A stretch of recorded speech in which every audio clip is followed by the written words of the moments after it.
Waktu untuk menggunakan kata-kata sebagai prisma yang memantulkan kekacauan dan pencerahan dalam pertumbuhan, dan menggunakan cerita sebagai perahu untuk menyeberang ke sisi kehidupan yang belum terjangkau. Kisah yang akan saya bagikan kali ini adalah pengalaman yang saya alami sendiri. Malam sebelum operasi jantung, saya teringat akan barang yang tertinggal di rumah dan memutuskan untuk mampir sebentar. Namun, dari celah pintu, saya mendengar suara keluarga mertua saya bersulang. Suamiku yang dokter itu bilang operasi besok sudah disiapkan dengan sempurna. Warisannya yang 6 triliun rupiah itu akan menjadi milik kita sepenuhnya. Saat itu juga, saya mengambil keputusan tegas. Akhir ceritanya sungguh memuaskan. Besok adalah hari di mana akhirnya aku akan menjalani operasi jantung. Ibu Kirana Dewi, Anda tidak apa-apa? Suster Rina memegang bahuku dengan wajah khawatir. Apa Anda terlalu tegang? Aku memaksakan seulas senyum. Tidak, suster. Hanya sedikit takut saja. Itu bohong. Yang kutakutkan bukanlah operasinya itu sendiri. 3 bulan lalu, saat pemeriksaan kesehatan. Saat itu, suamiku, Bima Aditya, memegang hasil USG jantungku. Untuk pertama kalinya, aku melihat retakan di wajahnya yang selama ini selalu lembut. Dia adalah Profesor Madya Bedah Jantung termuda di Rumah Sakit Harapan Medika Jakarta, suamiku, dan orang yang paling kupercaya. Kirana, kamu harus segera dioperasi. Suaranya saat itu terdengar seperti datang dari tempat yang sangat jauh. Ini prolaps katup mitral dengan regurgitasi berat. Gagal jantung bisa datang kapan saja. Dan sekarang, berdiri di bawah cahaya pucat koridor rumah sakit, aku tiba-tiba teringat bahwa aku mengenakan peninggalan dari ibuku. Sebuah kalung liontin berlian biasa. Salah satu dari sedikit peninggalan yang tersisa, setelah orang tuaku meninggal dalam kecelakaan pesawat. Saya mau pulang sebentar, mau ambil barang, kataku pada Suster Rina.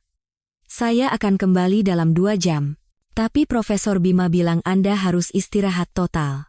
2 jam sudah cukup, potongku dengan suara yang lebih tajam dari dugaanku. Malam itu, kota tampak jauh dengan kerlap-kerlip cahayanya. Di dalam taksi, sambil memandangi lampu-lampu neon Jakarta yang berlalu cepat, pikiranku melayang kembali ke pertemuan pertama kami 7 tahun lalu di kampus Universitas Indonesia. Bima Aditya, mahasiswa terbaik Fakultas Kedokteran, dan aku, mahasiswi sastra Indonesia. Kombinasi yang seperti drama romantis. Dia mendekatiku dengan cara yang nyaris klise romantisnya. Setiap hari dia memberiku sepucuk surat tulisan tangan, dan secara kebetulan selalu bertemu di jalan yang pasti kulewati. Bahkan, dia rela melepaskan kesempatan Yensio ke luar negeri demi diriku, karena kamu lebih penting dari masa depanku. Saat melamarku, dia berlutut dengan satu kaki dan menatapku dengan mata tulus. Tatapan itu sampai membuat hatiku sakit. Kalau dipikir-pikir sekarang, mungkin saat itulah momen paling bodoh dalam hidupku. Ketika taksi berhenti di depan sebuah villa mewah di Pondok Indah, aku tertegun sejenak. Seluruh rumah terang benderang seperti siang hari, dan halamannya penuh dengan mobil. Toyota Alphard milik ayah mertuaku, Mercedes-Benz E-Class milik adik iparku, dan beberapa mobil mewah asing yang tidak kukenal. Bukankah mereka bilang seluruh keluarga akan tidur lebih awal untuk mendoakan operasiku besok? Aku membuka gerbang halaman yang tidak terkunci dengan hati-hati. Firasat buruk membawaku ke tempat lain, bukan ke pintu depan. Dari celah jendela kaca ruang tamu, aku melihat menara sampanye berkilauan di bawah lampu gantung. Di atas meja makan, penuh dengan hidangan mewah yang belum pernah kulihat sebelumnya, sate wagyu marangi, gulai kepala ikan kakap merah, dan udang galah bakar madu. Bersulang untuk kemenangan kita besok. Suara lantang ayah mertuaku, Hermawan Santoso, menembus kaca. Seketika, darah di seluruh tubuhku terasa dingin. Pak, kecilkan suaramu. Bagaimana kalau anak itu tiba-tiba kembali? Ibu mertuaku, Lestari, merendahkan suaranya, tetapi tidak bisa menyembunyikan kegembiraannya. Tenang saja, Bu. Suamiku, Bima Aditya. Pria yang seharusnya sedang jaga malam di rumah sakit itu tersenyum sambil mengangkat gelas sampanyenya.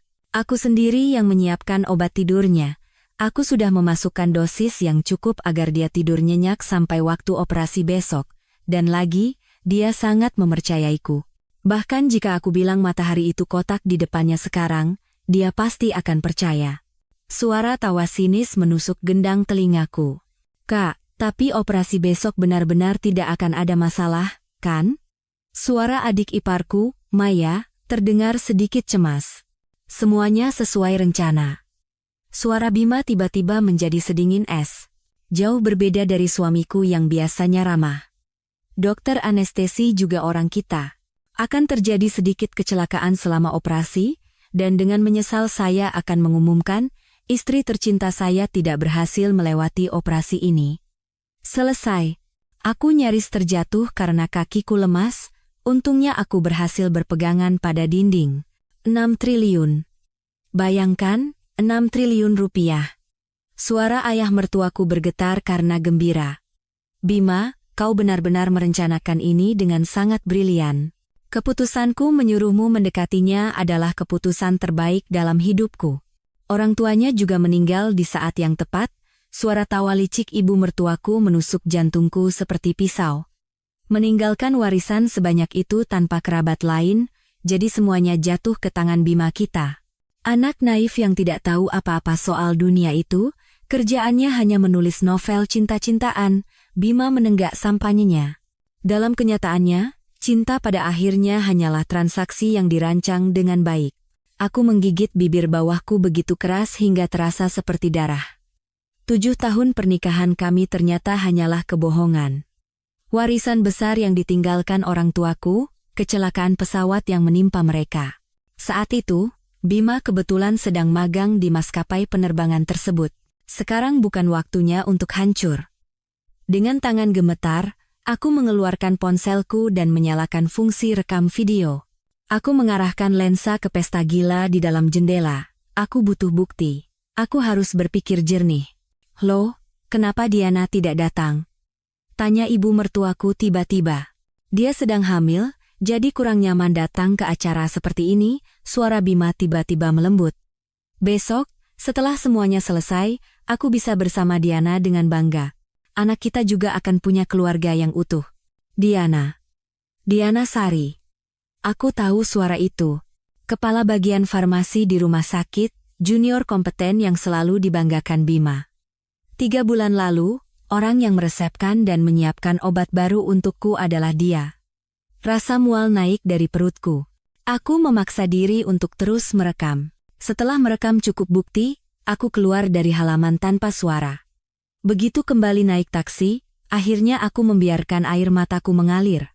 Sopir taksi menatapku dengan cemas dari kaca spion.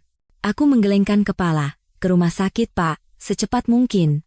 Lampu-lampu kota di luar jendela mobil masih gemerlap, tetapi duniaku sudah runtuh. Ketika orang tuaku meninggal, aku mengira Bima adalah penyelamatku. Sekarang aku sadar. Dia adalah orang yang selama ini menggali kuburanku.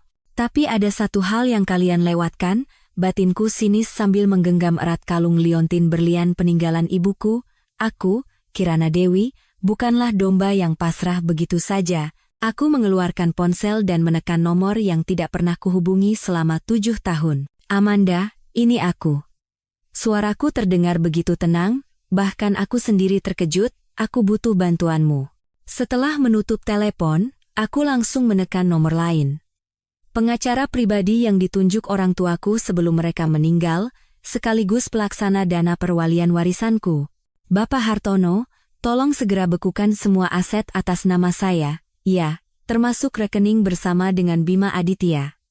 Aku melanjutkan bicara sambil melihat cahaya yang berlalu cepat, dan tolong hubungi Profesor Gunawan di RS Harapan Medika.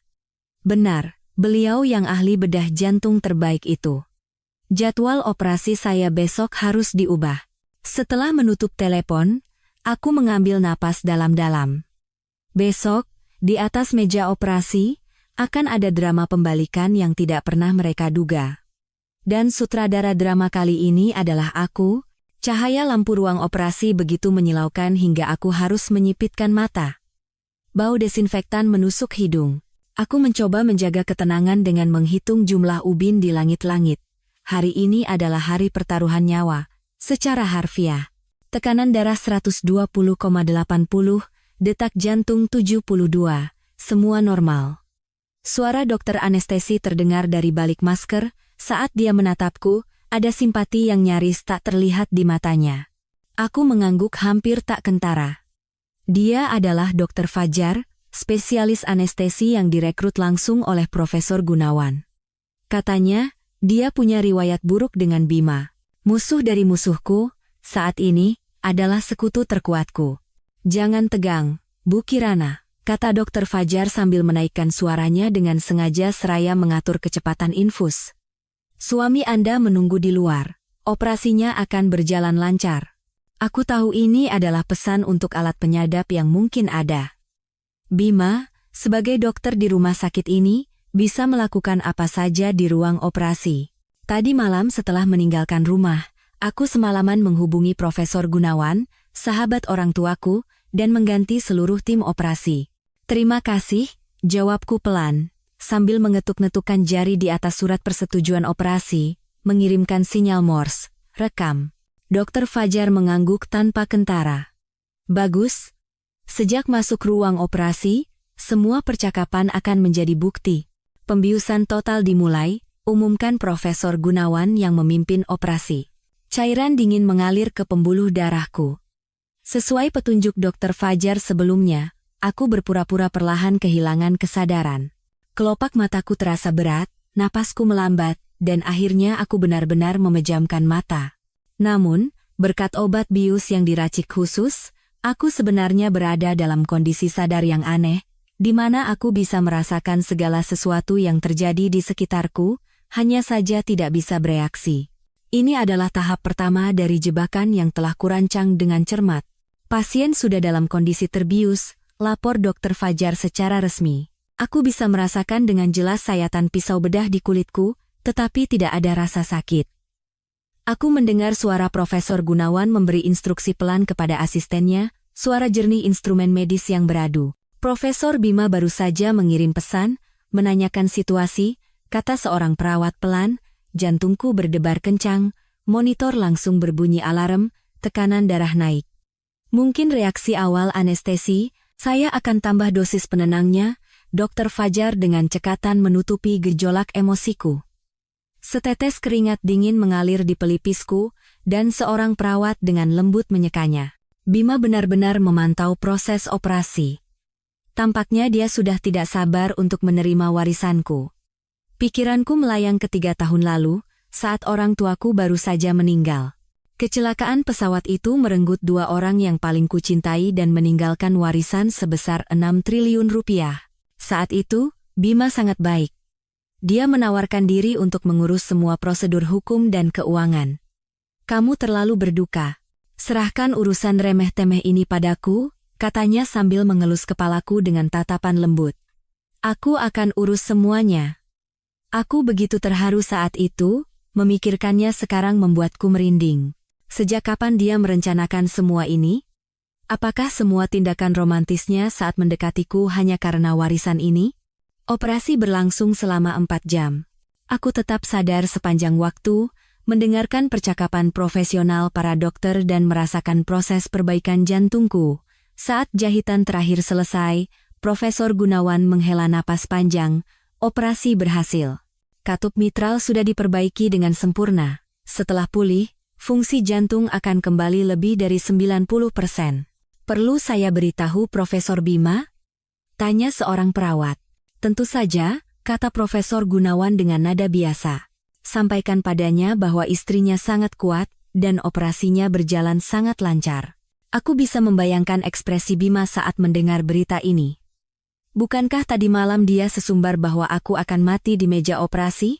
Pikiran itu membuat rasa puas yang dingin menjalari tubuhku. Saat keluar dari ruang operasi, aku sengaja menggetarkan kelopak mataku, berakting seolah baru sadar dari bius. Kirana. Bima langsung berlari ke sisi ranjang dorong dan menggenggam tanganku. Telapak tangannya lembab dan dingin, tetapi matanya anehnya kering. Aku tidak melewatkan perbedaan tipis ini. Kekhawatiran sejati merangsang sistem saraf simpatik, membuat tangan berkeringat, tetapi pada saat yang sama juga merangsang sekresi kelenjar air mata. Sebagai dokter bedah jantung, mustahil dia tidak tahu ini. Ma, aku sengaja menggumamkan namanya. Aku di sini, sayang. Bima membungkuk mendekat. Dari tubuhnya hanya tercium aroma kopi tipis dan desinfektan. Tidak ada sedikit pun aroma sampahnya. Jelas dia telah membersihkan semua jejak pesta gila semalam. Bayi kita. Kataku terbata-bata, mengamati reaksinya. Pupil matanya menyusut drastis, dan jarinya tanpa sadar mencengkeram tanganku dengan menyakitkan. Apa? Suaranya tiba-tiba meninggi, lalu cepat-cepat merendah lagi. Kirana, kamu masih belum sadar betul dari bius. Jangan bicara yang aneh-aneh. Tentu saja, batinku sinis. Kehamilan Diana yang kudengar tadi malam adalah fakta. Aku berpura-pura bingung, mengerutkan kening, lalu memejamkan mata, membiarkan perawat membawaku ke ruang ICU. Cahaya di ICU jauh lebih lembut. Setelah memastikan hanya ada aku dan seorang perawat di dalam ruangan, aku sedikit membuka mata. Amanda. Aku susah payah menyebutkan nama itu. Perawat itu menatapku kaget. Anda butuh sesuatu? Aku menggeleng dan memejamkan mata. Beberapa menit kemudian, pintu kamar terbuka pelan.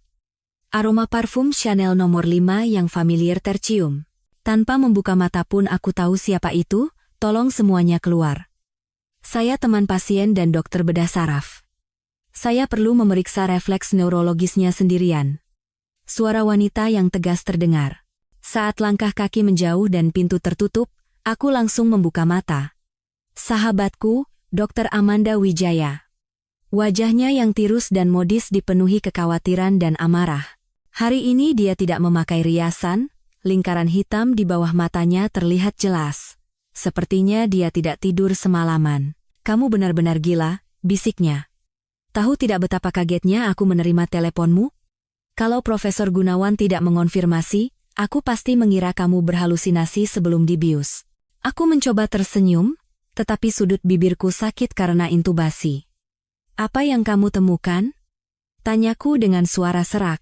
Amanda mengeluarkan sebuah USB dari saku jas dokternya. Semua ada di sini, suamimu. Bukan, bajingan itu. Selama 6 bulan terakhir, dia mencari banyak sekali jurnal tentang komplikasi operasi jantung. Terutama tentang cara memicu emboli secara artifisial.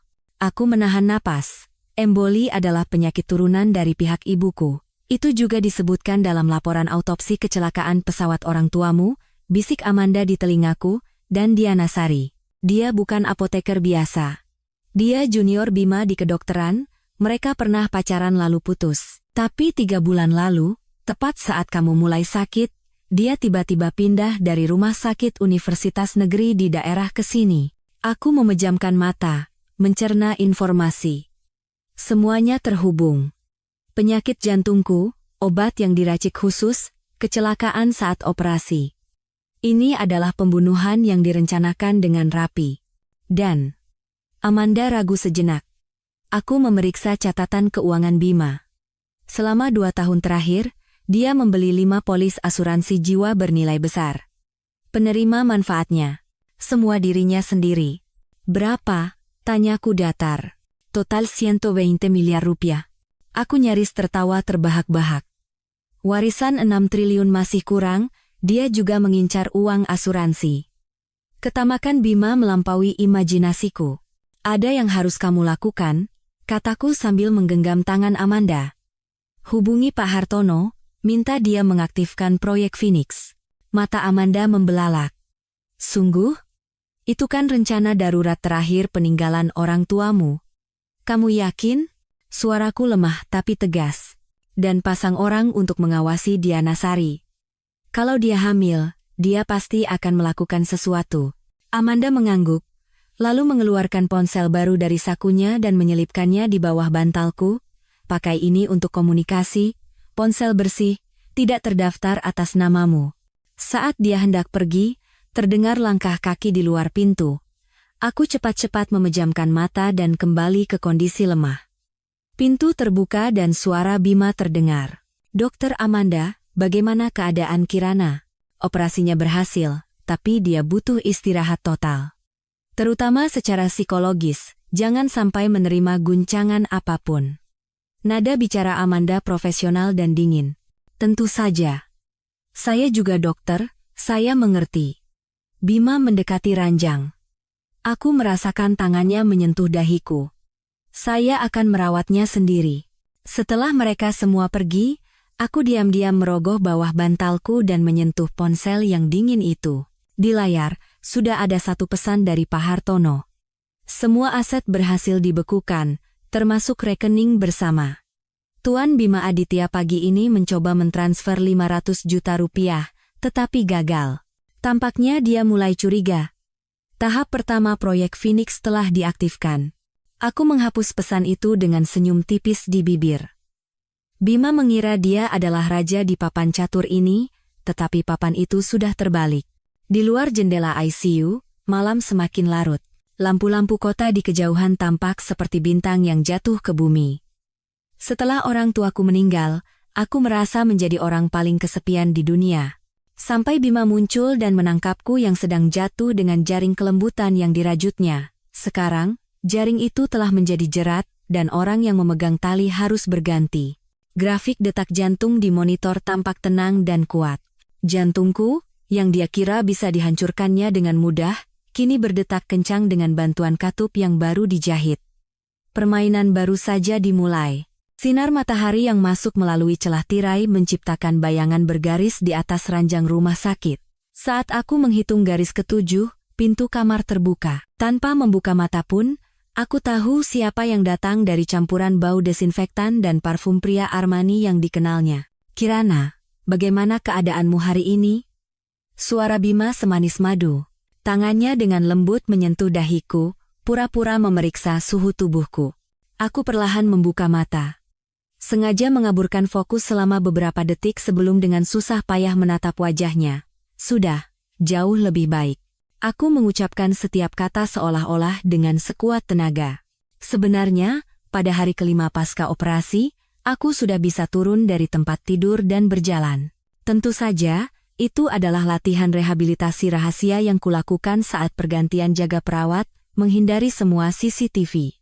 Tapi di siang hari, aku tetaplah pasien lemah yang bisa saja menghembuskan napas terakhir kapan saja. Aku tidak melewatkan kilasan kecemasan di mata Bima. Kecemasan itu segera berubah menjadi kepura-puraan khawatir. Dokter bilang pemulihanmu sangat baik.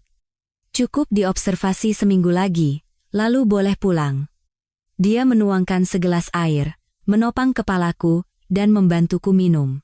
Ayah, ibu, dan Maya juga ingin menjenguk, tapi aku melarang mereka. Khawatir kamu tidak bisa istirahat kalau terlalu ramai.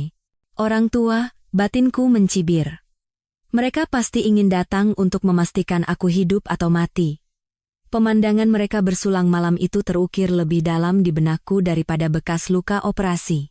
Tidak apa-apa. Aku sengaja menumpahkan sedikit air ke sudut bibirku. Aku memperhatikan Bima yang panik menyekanya dengan tisu. Asal kamu ada di sampingku, itu sudah cukup. Kata-kata itu sepertinya membuatnya senang. Sudut bibir Bima terangkat, kerutan di sekitar matanya menghilang. Dulu aku mengira itu adalah senyum yang hangat, tapi sekarang aku bisa melihat betapa banyak perhitungan yang tersembunyi di dalamnya. Oh, ya. Dia tiba-tiba merendahkan suaranya dan mengeluarkan sebuah map dari tas kerjanya. Ini ada dokumen asuransi dan rumah sakit yang perlu kamu tanda tangani. Sederhana, kok. Cuma beberapa tanda tangan saja. Ujung jariku bergetar sangat halus hingga tak terlihat. Akhirnya kau menunjukkan wujud aslimu. Sekarang? Aku mengedipkan mata, berpura-pura bingung dan lelah. Aku tidak bisa melihat dengan jelas. Biar ku bacakan.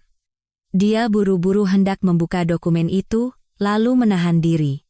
Ah, ini hanya klausul biasa, untuk penyelesaian biaya operasi dan konfirmasi prosedur klaim asuransi. Aku melirik judul di halaman paling atas.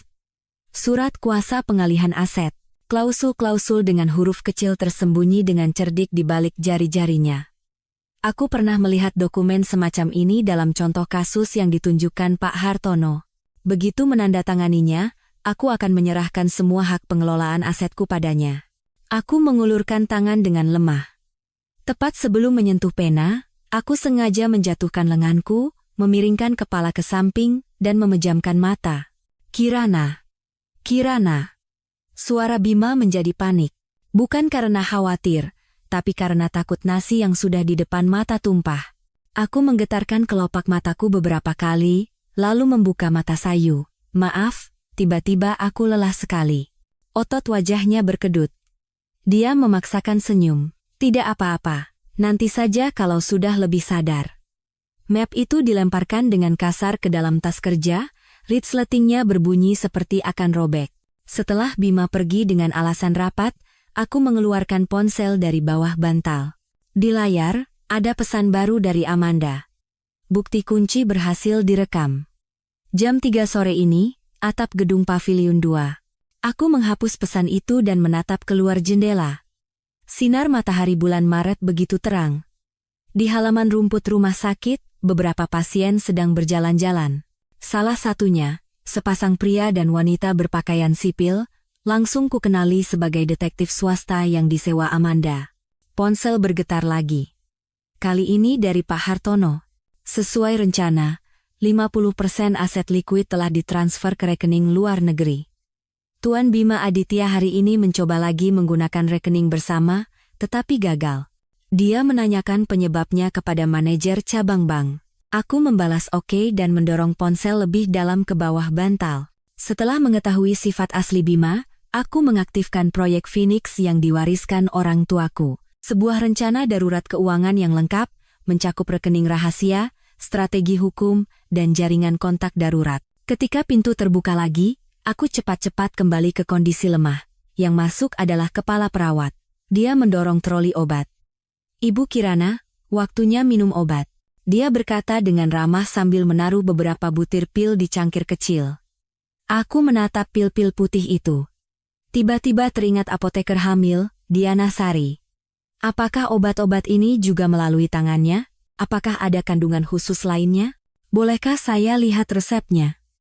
Pintaku pelan. Kepala perawat dengan senang hati menunjukkannya. Aku membacanya sekilas, tidak ada yang aneh. Tapi di kolom tanda tangan, tertulis jelas dua kata, Diana Sari. Jantungku tiba-tiba berdebar kencang. Bukankah hari ini jadwalnya apoteker Budi? Tanyaku pura-pura tidak tahu. Pak Budi sedang cuti. Bu Diana yang menggantikannya, kata kepala perawat sambil memberikan segelas air. Anda kenal Bu Diana? Saya dengar ceritanya dari Mas Bima, kataku sambil menelan obat, diam-diam menyembunyikan satu butir di bawah lidah. Katanya sangat kompeten. Kepala perawat tersenyum. Iya, masih muda dan berbakat. Dengar-dengar, suaminya teman kuliahnya Pak Bima juga. Setelah kepala perawat pergi, aku segera memuntahkan obat dari bawah lidah, membungkusnya dengan tisu, dan memasukkannya ke saku baju pasien. Amanda pasti tahu kepada siapa harus meminta analisis kandungannya. Menjelang malam, Bima kembali membawa makanan dalam kemasan. Dia dengan ramah membuka meja di samping tempat tidur. Ini bubur abalon kesukaanmu dari restoran di Kelapa Gading. Aku khusus membelikannya untukmu. Dia menyuapkan 1 sendok ke mulutku. Aku menahan rasa mual dan membuka mulut. Bubur dari restoran favoritku, kini terasa penuh dengan pengkhianatan. Saat kuliah, ketika aku tanpa sengaja bilang suka bubur ini, Bima setiap pagi bangun lebih awal, mengantre, dan menungguku di depan asrama. Saat itu aku menangis terharu. Sekarang kupikir, itu hanyalah investasi berbiaya rendah dengan efisiensi tinggi. Oh, iya, katanya tiba-tiba. Minggu depan ada ahli internasional datang ke rumah sakit kita untuk seminar. Bagaimana kalau aku minta beliau memeriksamu? Beliau adalah otoritas tertinggi di bidang jantung. Kesempatan langka, loh. Sendok di mulutku bergetar halus. Aku mengangkat kepala dan menangkap kilatan perhitungan di matanya. Pemeriksaan? Atau cara untuk mempercepat kematianku? Boleh, aku mengangguk pasrah, terserah kamu saja. Bima tersenyum puas dan menyuapiku beberapa sendok bubur lagi.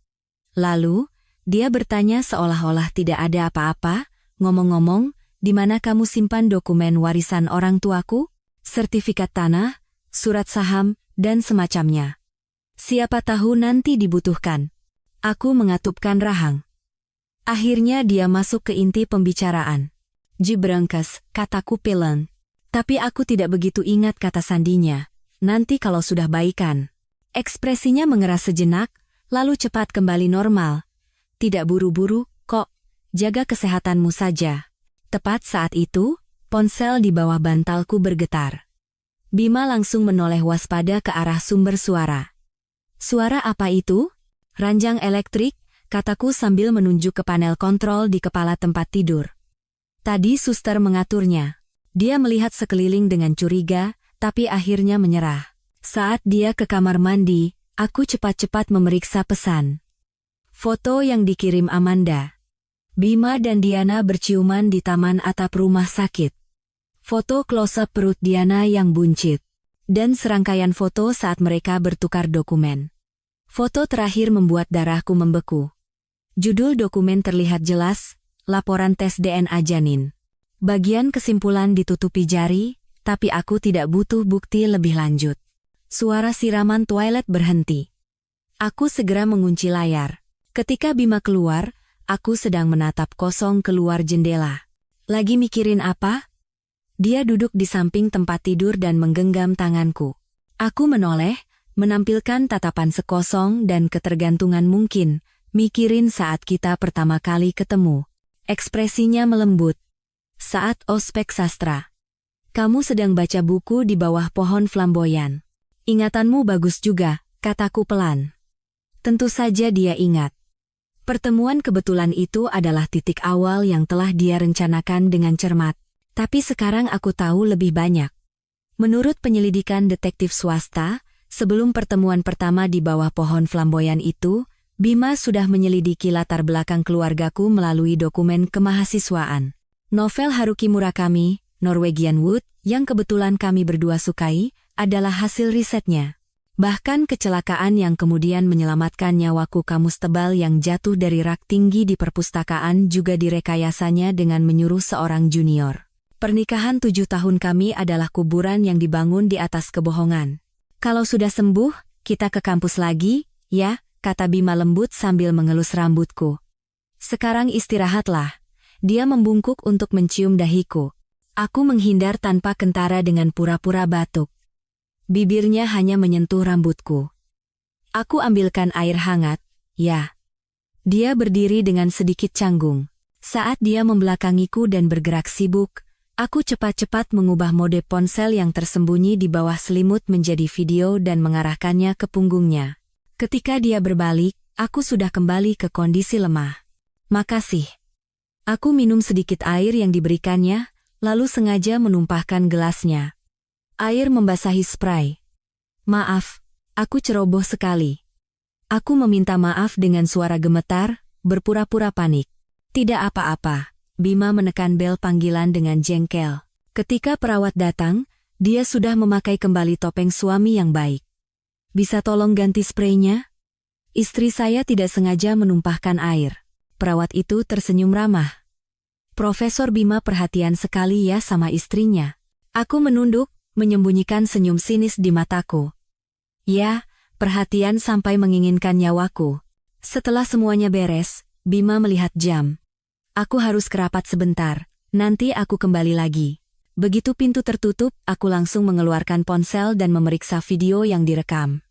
Dalam kekacauan saat menumpahkan air, aku berhasil merekam sudut dokumen yang sedikit menyembul dari tas kerjanya. Salinan lengkap laporan tes DNA janin dan kalimat kesimpulan yang jelas, hubungan ayah anak terkonfirmasi. Aku menyimpan video itu dan mengirimkannya ke cloud terenkripsi. Lalu aku menelepon Amanda. Aku butuh semua data tentang Diana Sari, terutama hubungannya dengan Bima, termasuk lini masanya. Sudah kutemukan. Suara Amanda terdengar bersemangat.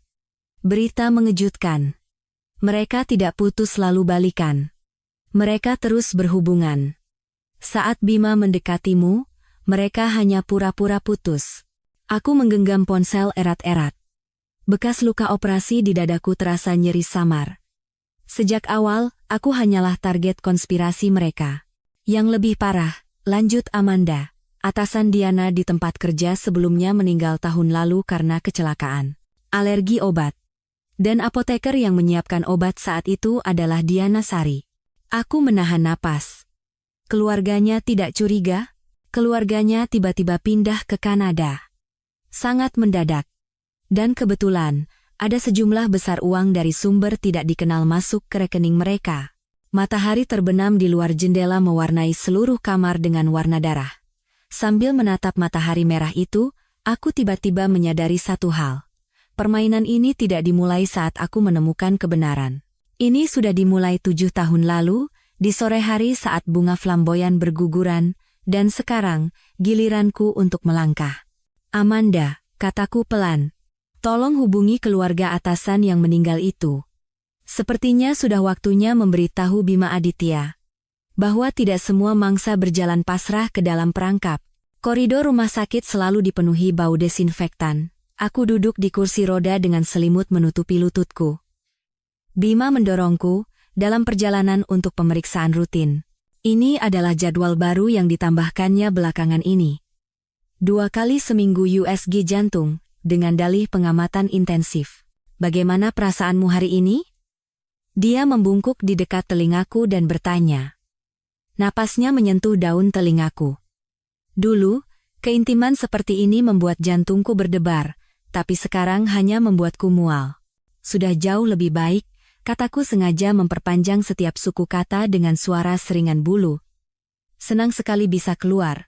Sebenarnya, aku sudah bisa menaiki tangga. Latihan rehabilitasi rahasia selama 2 minggu terakhir telah memulihkan 70% staminaku. Tapi di luar, aku tetaplah pasien operasi jantung lemah, yang bahkan untuk makan pun butuh bantuan orang lain. Saat kursi roda melewati apotek, aku sedikit mengangkat tubuh. Tunggu sebentar, kataku sambil menunjuk ke ruang racik di balik kaca transparan. Bukankah itu Bu Diana? Jari-jari Bima mencengkeram bahuku dengan kuat, lalu cepat-cepat melepaskannya. Di balik kaca, Diana Sari sedang memeriksa resep. Meskipun mengenakan jas putih, perutnya yang buncit tidak bisa disembunyikan. Oh, iya. Ingatanmu bagus sekali.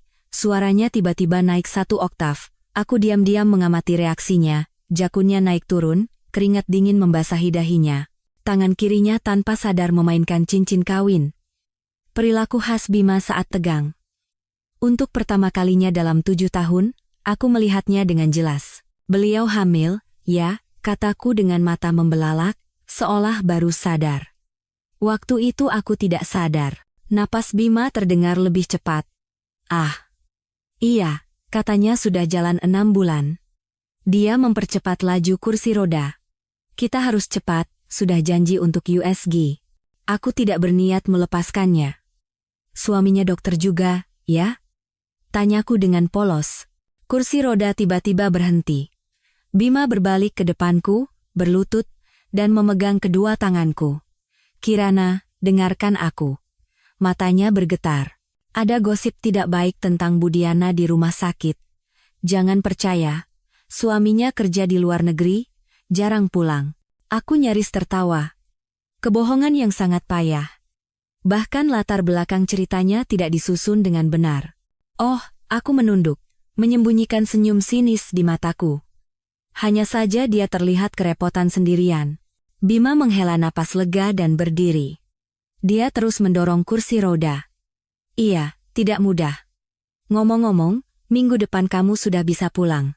Senang, kan? Senang, jawabku pelan. Tapi dalam hati, aku membuat daftar periksa. Pak Hartono sudah diam-diam mengalihkan 3 properti peninggalan orang tuaku ke nama perusahaan cangkang di luar negeri. Saham perusahaan keluarga, setelah melalui beberapa tahap, sudah kembali di bawah kendaliku. Bahkan simpanan 6 triliun itu sudah disebar ke rekening di 7 negara berbeda. Dan semua ini, Bima belum tahu sama sekali. Pemeriksaan USG berjalan normal seperti biasa. Setelah kembali ke kamar, Bima menerima satu telepon dan wajahnya berubah. Ada apa? Tanyaku lemah. Bukan apa-apa. Ada masalah kecil di departemen. Dia memaksakan senyum, tapi kecemasan di matanya tidak bisa disembunyikan. Sepertinya aku harus pergi menanganinya. Nanti aku kembali lagi. Dia buru-buru keluar, bahkan lupa melepaskan jas dokternya. Aku segera mengeluarkan ponsel dari bawah bantal. Puluhan pesan dari Amanda masuk. Pesan terakhir berbunyi, dia tahu. Rekening bersama dibekukan. Aku tersenyum sinis. Akhirnya kau sadar juga, suamiku yang baik. Ponsel bergetar. Telepon dari Pak Hartono. Aku cepat-cepat menjawab. Tuan Bima Aditya baru saja dari bank, suara Pak Hartono tegang. Dia membuat keributan, tapi manajer cabang berhasil mengatasinya sesuai rencana kita. Mengatakan ini pembekuan sementara karena pembaruan sistem. Apa dia percaya? Untuk sementara, ya, Pak Hartono berhenti sejenak. Tapi dia menuntut agar besok pembekuannya dibuka. Katanya untuk membayar biaya perawatan Anda. Aku mencibir. Suami yang sangat perhatian. Bahkan alasannya pun sempurna. Lanjutkan sesuai rencana, kataku pelan. Besok, buka pembekuan rekening itu, tapi sisakan hanya 200 juta rupiah. Sisanya biarkan tetap beku. Setelah menutup telepon, aku menatap keluar jendela. Sinar matahari musim semi menyinari halaman rumput rumah sakit. Beberapa pasien sedang berjalan-jalan. Di antara mereka, seorang wanita berjas hujan krem mengangkat kepala ke arah jendelaku, Amanda Wijaya. Dia mengangguk hampir tak terlihat, lalu berjalan menuju tempat parkir. Aku tahu dia akan bertemu detektif swasta untuk mendapatkan lebih banyak bukti tentang Diana. Pintu kamar tiba-tiba terbuka. Aku buru-buru berbaring, tapi yang masuk bukan Bima. Seorang perawat muda mendorong troli obat. Ibu Kirana, waktunya minum obat. Dia tersenyum ramah dan menaruh beberapa butir pil di cangkir kecil. Aku menatap pil-pil itu. Pil bundar putih adalah pereda nyeri, oval biru obat jantung, dan ada satu pil merah muda yang belum pernah kulihat. Obat baru, ya? Tanyaku sambil menunjuk pil merah muda. Oh, ini vitamin baru yang ditambahkan Bu Diana, jelas perawat itu. Katanya bagus untuk pemulihan pasca operasi. Obat yang ditambahkan Diana. Lampu peringatan di kepalaku menyala. Aku mengambil cangkir air dan berpura-pura menelan obat, tapi sebenarnya menyembunyikan pil merah muda di bawah lidah. Setelah perawat pergi, aku segera memuntahkan pil itu, membungkusnya dengan tisu, dan menyimpannya di laci. Ini adalah pil khusus ketiga yang kusimpan diam-diam. Di dalam laci, ada 2 pil berwarna lain yang ditambahkan Diana selama 2 minggu terakhir. Amanda sudah membawa pil-pil sebelumnya untuk dianalisis. Hasilnya akan segera keluar. Aku kembali berbaring di tempat tidur, mengenang 7 tahun lalu. Saat itu aku baru saja kehilangan orang tua dan setiap malam menangis. Bima muncul dalam hidupku seperti seberkas cahaya dalam kegelapan. Dia mengingat semua kesukaanku, tahu kapan harus memelukku, bahkan bisa menebak di kafe mana aku akan menulis, kita memang cocok, katanya selalu, dan aku, bodohnya, percaya. Sekarang kupikir, semua kebetulan itu adalah hasil pengawasan yang cermat. Detektif swasta menemukan bahwa Bima telah menyewa detektif lain untuk menyelidiki rutinitas dan kebiasaanku. Bahkan penyelamatan heroik itu saat aku diganggu preman di gang, dan dia kebetulan muncul juga rekayasa dengan membayar orang. Ponsel bergetar, membuyarkan kenanganku. Hasil analisis kandungan dari Amanda. Pil merah muda mengandung misoprostol. Obat pemicu keguguran. Mereka mencoba membuatmu keguguran. Darah di seluruh tubuhku terasa dingin. Keguguran? Tapi aku tidak hamil. Tiba-tiba sebuah pikiran mengerikan menghantamku. Mereka tidak mencoba membuatku keguguran. Mereka mencoba memicu pendarahan hebat. Bagi pasien operasi jantung, hal paling fatal adalah pendarahan hebat. Itu bisa langsung menyebabkan gagal ginjal. Aku tanpa sadar meletakkan tangan di perutku. Pasangan ini tidak hanya mengincar uangku, tapi juga nyawaku. Pintu terbuka lagi dan Bima masuk. Wajahnya muram. Aku cepat-cepat kembali ke kondisi lemah. Masalah rekeningnya sudah beres? Tanyaku hati-hati. Dia tertegun sejenak, lalu sadar. Oh, biaya perawatanmu sudah beres. Dia duduk di samping tempat tidur dan menggenggam tanganku.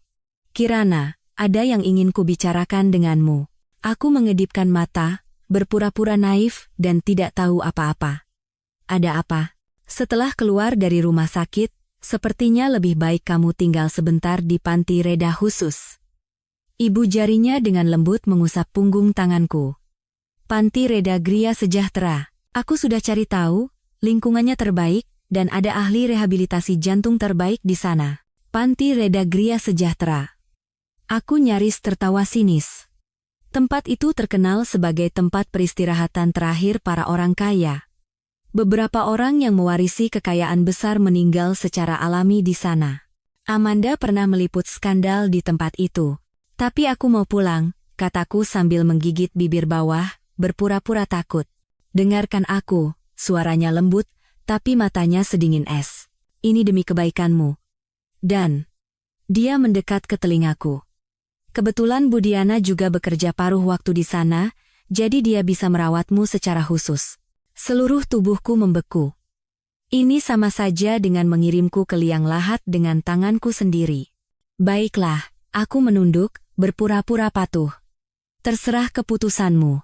Bima tersenyum puas dan mencium dahiku. Anak baik. Besok aku akan urus administrasinya. Setelah dia pergi, aku segera mengirim pesan ke Amanda. Cari tahu hubungan Panti Reda Gria Sejahtera dan Diana Sari. Secepatnya. Balasannya datang cepat, sudah diselidiki. Diana Sari salah satu pemilik panti itu. Punya 20% saham melalui perusahaan cangkang. Bima mentransfer 5 miliar rupiah ke perusahaan itu minggu lalu. Tanganku mulai gemetar. Ini bukan ide spontan. Ini adalah rencana pembunuhan yang sudah lama direncanakan. Malam harinya, aku diam-diam turun dari tempat tidur dan mengambil sebuah amplop dari dalam lemari.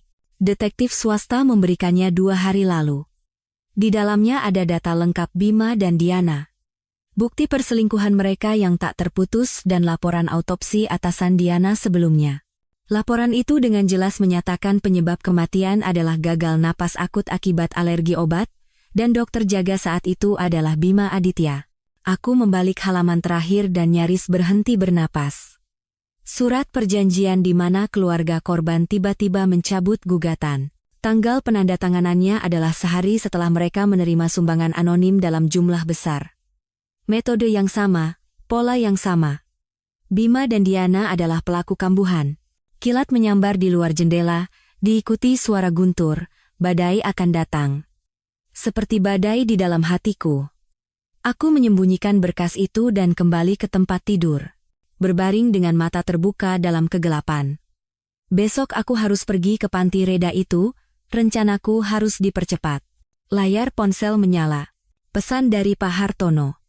Semua transfer aset selesai. Tinggal menunggu instruksi Anda. Aku membalas. Laksanakan sesuai rencana besok. Aku meletakkan ponsel itu dan menyentuh ponsel lain di bawah bantal. Ponsel khusus untuk merekam.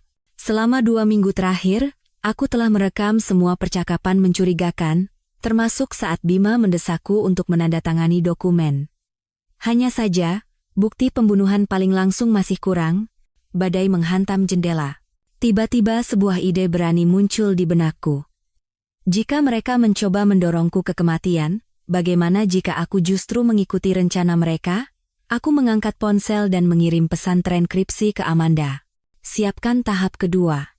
Buat mereka percaya rencana mereka berhasil. Lalu aku menghapus catatan itu dan berbaring. Besok, permainan akan memasuki babak baru.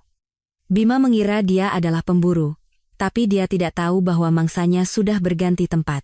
Kilat kembali menyinari kamar. Dalam cahaya terang sesaat itu, aku melihat pantulan diriku di cermin, tatapan mata sedingin es dan tegas. Di sudut bibir, ada senyum yang nyaris tak terlihat. Badai akan datang. Dan aku sudah menyiapkan payung. Pintu besi Panti Reda Gria Sejahtera perlahan tertutup di belakangku, mengeluarkan suara berat. Aku duduk di kursi roda dengan selimut krem menutupi lututku. Selimut yang dipaksakan Bima karena katanya itu warna kesukaanku. Sebenarnya, aku benci warna ini, tapi dia tidak tahu. Atau lebih tepatnya, tidak peduli. Selamat datang di Gria Sejahtera. Seorang perawat berseragam merah muda tersenyum ramah sambil mendorong kursi rodaku. Saya Mita, perawat pribadi Anda. Profesor Bima sudah menjelaskan kondisi Anda secara detail. Aku mengangguk ringan, sambil cepat-cepat mengamati sekeliling. Lobi yang luas dilapisi marmer krem, beberapa lukisan pemandangan damai tergantung di dinding.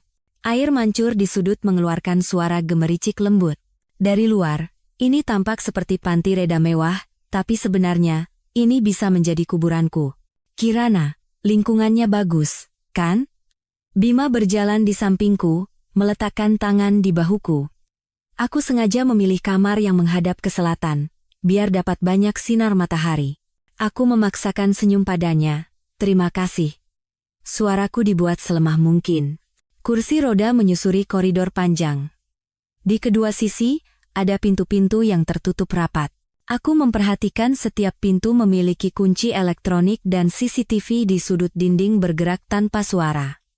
Tempat ini lebih mirip penjara mewah daripada panti reda. Sebagian besar penghuni sedang di ruang rekreasi atau pusat rehabilitasi, jelas perawat Mita, makanya koridornya sepi. Penghuni. Sungguh ungkapan yang halus. Aku tahu orang-orang yang tinggal di sini sebagian besar adalah orang kaya yang sakit-sakitan. Banyak dari mereka meninggal secara alami tak lama setelah masuk. Kamarku, seperti kata Bima, luas dan cerah. Kamar tidur terhubung dengan ruang tamu kecil, didekorasi seperti suite hotel bintang 5.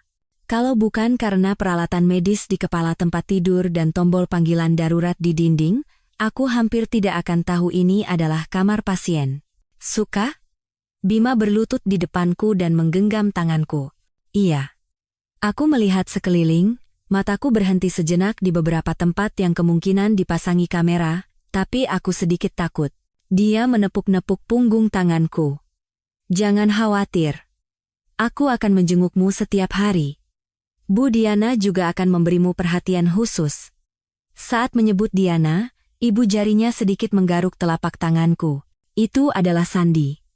Rahasia kecil kita. Selama 7 tahun terakhir, gerakan ini berarti aku cinta kamu. Sekarang, rasanya hanya menjijik. Perawat Mita membantuku pindah ke tempat tidur. Gerakannya cekatan dan lembut. Ibu Kirana, makan siang akan diantar 1 jam lagi. Sekarang istirahat dulu, ya? Iya. Aku memejamkan mata, berpura-pura lelah. Bima mencium dahiku. Aku urus administrasi sebentar. Nanti aku kembali. Suara langkah kaki mereka menjauh, diikuti suara pintu terkunci. Aku segera membuka mata dan cepat-cepat mengamati kamar. 3 kamera tersembunyi di atas kepala tempat tidur, di 4 sudut langit-langit dan di atas TV semuanya mengarah ke tempat tidur. Benar saja, aku diawasi. Aku perlahan membalikkan badan, memunggungi kamera. Dari lipatan selimut, aku mengeluarkan alat pengacak sinyal super kecil yang diberikan Amanda. Jika tombolnya ditekan, layar kamera akan mengalami gangguan selama 10 menit, tapi di ruang monitor hanya akan terlihat seperti masalah sinyal sementara. 3 menit kemudian, terdengar suara goresan ringan dari luar jendela. Tirai sedikit bergerak, lalu sesosok bayangan dengan cepat melompat masuk. Amanda Wijaya, mengenakan seragam merah muda yang sama dengan perawat. Kamu hilang? Bisikku. Bagaimana kalau ketahuan? Amanda menyeringai, mengayunkan kartu akses di tangannya. Pinjam. CCTV di sayap barat lantai 2 sedang diperbaiki. Kita punya waktu 20 menit. Dia cepat-cepat mengeluarkan alat seukuran kancing dari sakunya. Perekam suara terbaru, pasang di belakang kepala tempat tidurmu, ada sensor suara dan peredam bising. Kami bekerja sama memasang peralatan. Amanda sekaligus memeriksa kamar dengan cepat. Kamar mandi tidak ada kamera, tapi jangan bicara yang penting di sana. Mungkin ada penyadap. Obatnya? Tanyaku. Hasil analisisnya? Wajah Amanda menjadi muram. Lebih buruk dari yang kita duga. Vitamin itu bukan hanya pemicu keguguran, tapi juga mengandung digitalis lepas lambat. Jika dikonsumsi jangka panjang, bisa menyebabkan gagal ginjal. Komplikasi paling fatal setelah operasimu. Dadaku terasa sesak.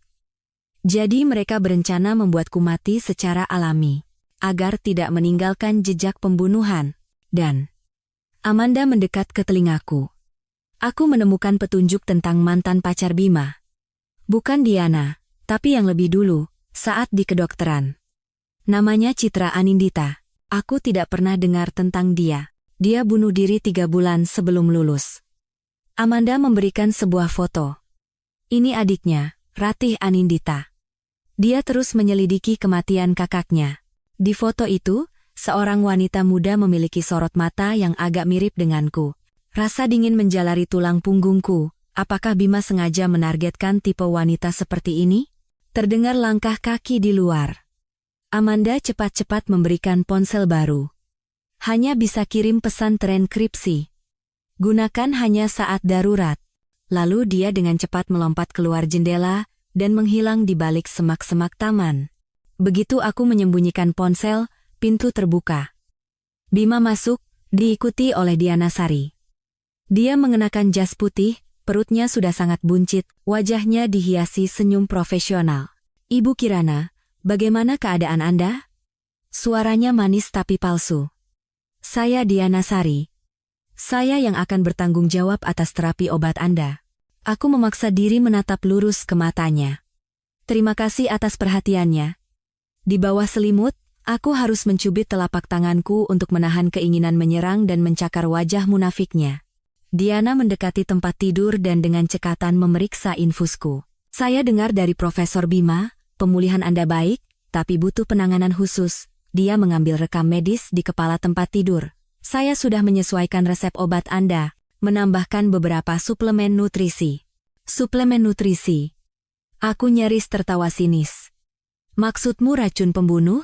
Terima kasih, kataku pelan, menatap Bima. Dia berdiri di belakang Diana, menatapnya dengan penuh kasih sayang, tatapan yang dulu hanya untuk, sudah menjadi tugas saya. Diana menutup rekam medis. Nanti setelah makan malam, perawat akan membawakan obatnya. Pastikan diminum tepat waktu, ya. Mereka menanyakan kondisiku beberapa patah kata lagi, lalu pergi bersama. Setelah pintu tertutup, aku menghitung sampai 10 dan diam-diam bangkit. Dari celah tirai, aku melihat keluar. Di taman bawah, di samping air mancur, Bima dan Diana berdiri. Dia merangkul pinggangnya dan mencium dahinya. Tangannya secara alami bergerak ke atas perut buncitnya. Pemandangan ini lebih menyakitkan hatiku daripada racun manapun. 7 tahun pernikahan ternyata hanyalah sebuah sandiwara. Aku hendak menutup tirai ketika mataku menangkap rekam medis di kepala tempat tidur. Milik Diana, yang tadi tidak sengaja tertinggal. Aku cepat-cepat membukanya. Di dalamnya terselip selembar hasil USG. Jenis kelamin janin. Laki-laki. Usia kehamilan, 24 minggu 3 hari. Di baliknya, seseorang menulis alamat dan waktu dengan pensil. Besok malam jam 8, Villa Maple Block 12. Ini bukan ketidaksengajaan. Ini disengaja. Diana sedang memprovokasiku. Memberitahuku tempat kencan mereka besok malam. Dia pikir aku masih istri bodoh yang tidak tahu apa-apa. Aku meletakkan hasil USG itu kembali dan berbaring.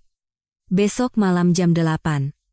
Bima mungkin akan pergi dengan alasan jaga malam. Saat itulah aku akan bertindak. Makan malam diantar tepat waktu. Makanan bernutrisi yang tertata rapi, di sampingnya ada kotak obat kecil. Di dalamnya ada 3 butir pil, putih, biru, dan merah muda. Aku berpura-pura menelannya, tapi diam-diam menyembunyikannya. Setelah perawat mengambil nampan, aku segera membungkus pil-pil itu dengan tisu dan menyembunyikannya di dalam pakaian dalam. Amanda akan mencari cara untuk mengambilnya. Saat malam semakin larut, panti reda menjadi sunyi. Aku berbaring di tempat tidur, mendengarkan langkah kaki yang sesekali lewat di koridor, sambil menyusun rencana untuk besok. Tiba-tiba, pintu terbuka pelan. Aku segera memejamkan mata dan bernapas dengan teratur. Sudah tidur, ya. Bisikan rendah Bima. Obatnya manjur juga. Suara wanita. Bukan Diana. Maya, adik iparku. Tentu saja. Obat makan malam saja sudah cukup membuatnya tidur sampai besok siang. Suara Bima dingin dan penuh percaya diri. Besok malam, kita bisa selesaikan prosedur terakhir. Jantungku berdebar kencang, tapi aku menjaga napas tetap tenang. Mereka mendekati tempat tidur. Dari celah bulu mataku, aku melihat Bima, Maya, dan ayah mertuaku, Hermawan, semuanya berdiri di samping tempat tidur, seperti sekawanan burung pemakan bangkai yang mengelilingi mangsa sekarat. Urusan pengacara sudah beres? Tanya Hermawan dengan suara serak. Bima mengangguk.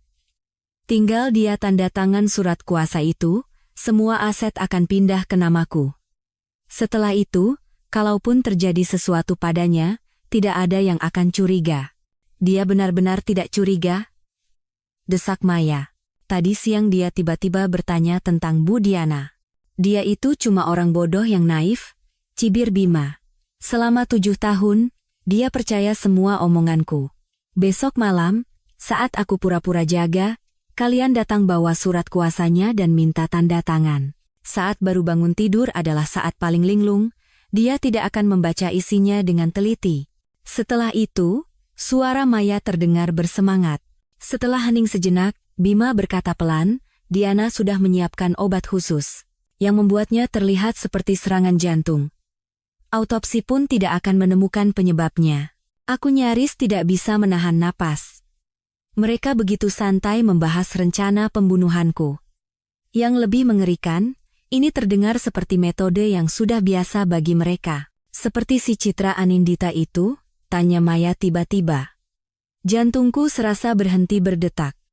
Citra Anindita, mantan pacar yang katanya bunuh diri, yang baru saja disebut Amanda. Diam, bentak Bima Tayam. Jangan sebut nama itu lagi. Aku kan cuma tanya, kata Maya seolah tidak bersalah. Kali ini jumlahnya jauh lebih besar. Sudah, ayo pergi, Hermawan menengahi mereka. Lanjutkan sesuai rencana besok. Langkah kaki mereka menjauh dan pintu kembali terkunci. Aku perlahan membuka mata, seluruh tubuhku basah oleh keringat dingin. Perekam suara di belakang kepala tempat tidur pasti telah merekam semua percakapan ini, termasuk nama Citra Anindita.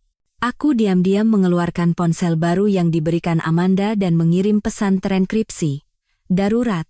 Selidiki detail kasus kematian Citra Anindita. Besok jam 7 malam, Bima harus keluar dari panti Reda. Balasannya datang cepat. Mengerti. Kasus Citra. Ditemukan fakta baru.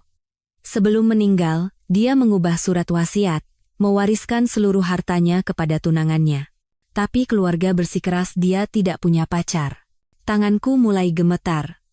Metode yang sama. Korban yang berbeda. Bima mungkin seorang pembunuh berantai. Di luar, bulan purnama bersinar. Cahaya dinginnya menyinari tempat tidurku.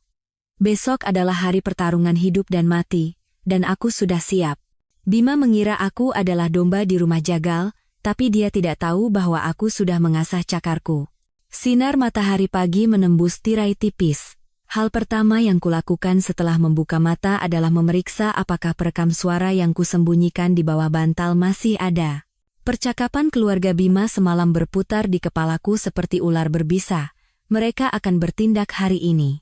Aku perlahan bangkit, sengaja membuat sedikit suara.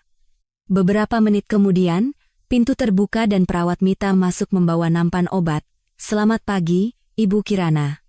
Dia tersenyum ramah. Tidur nyenyak? Kepalaku pusing sekali, kataku dengan suara lemah sambil memegang dahi. Ini bukan akting. Aku hampir tidak tidur semalaman menyusun rencana untuk hari ini. Perawat Mita langsung tegang.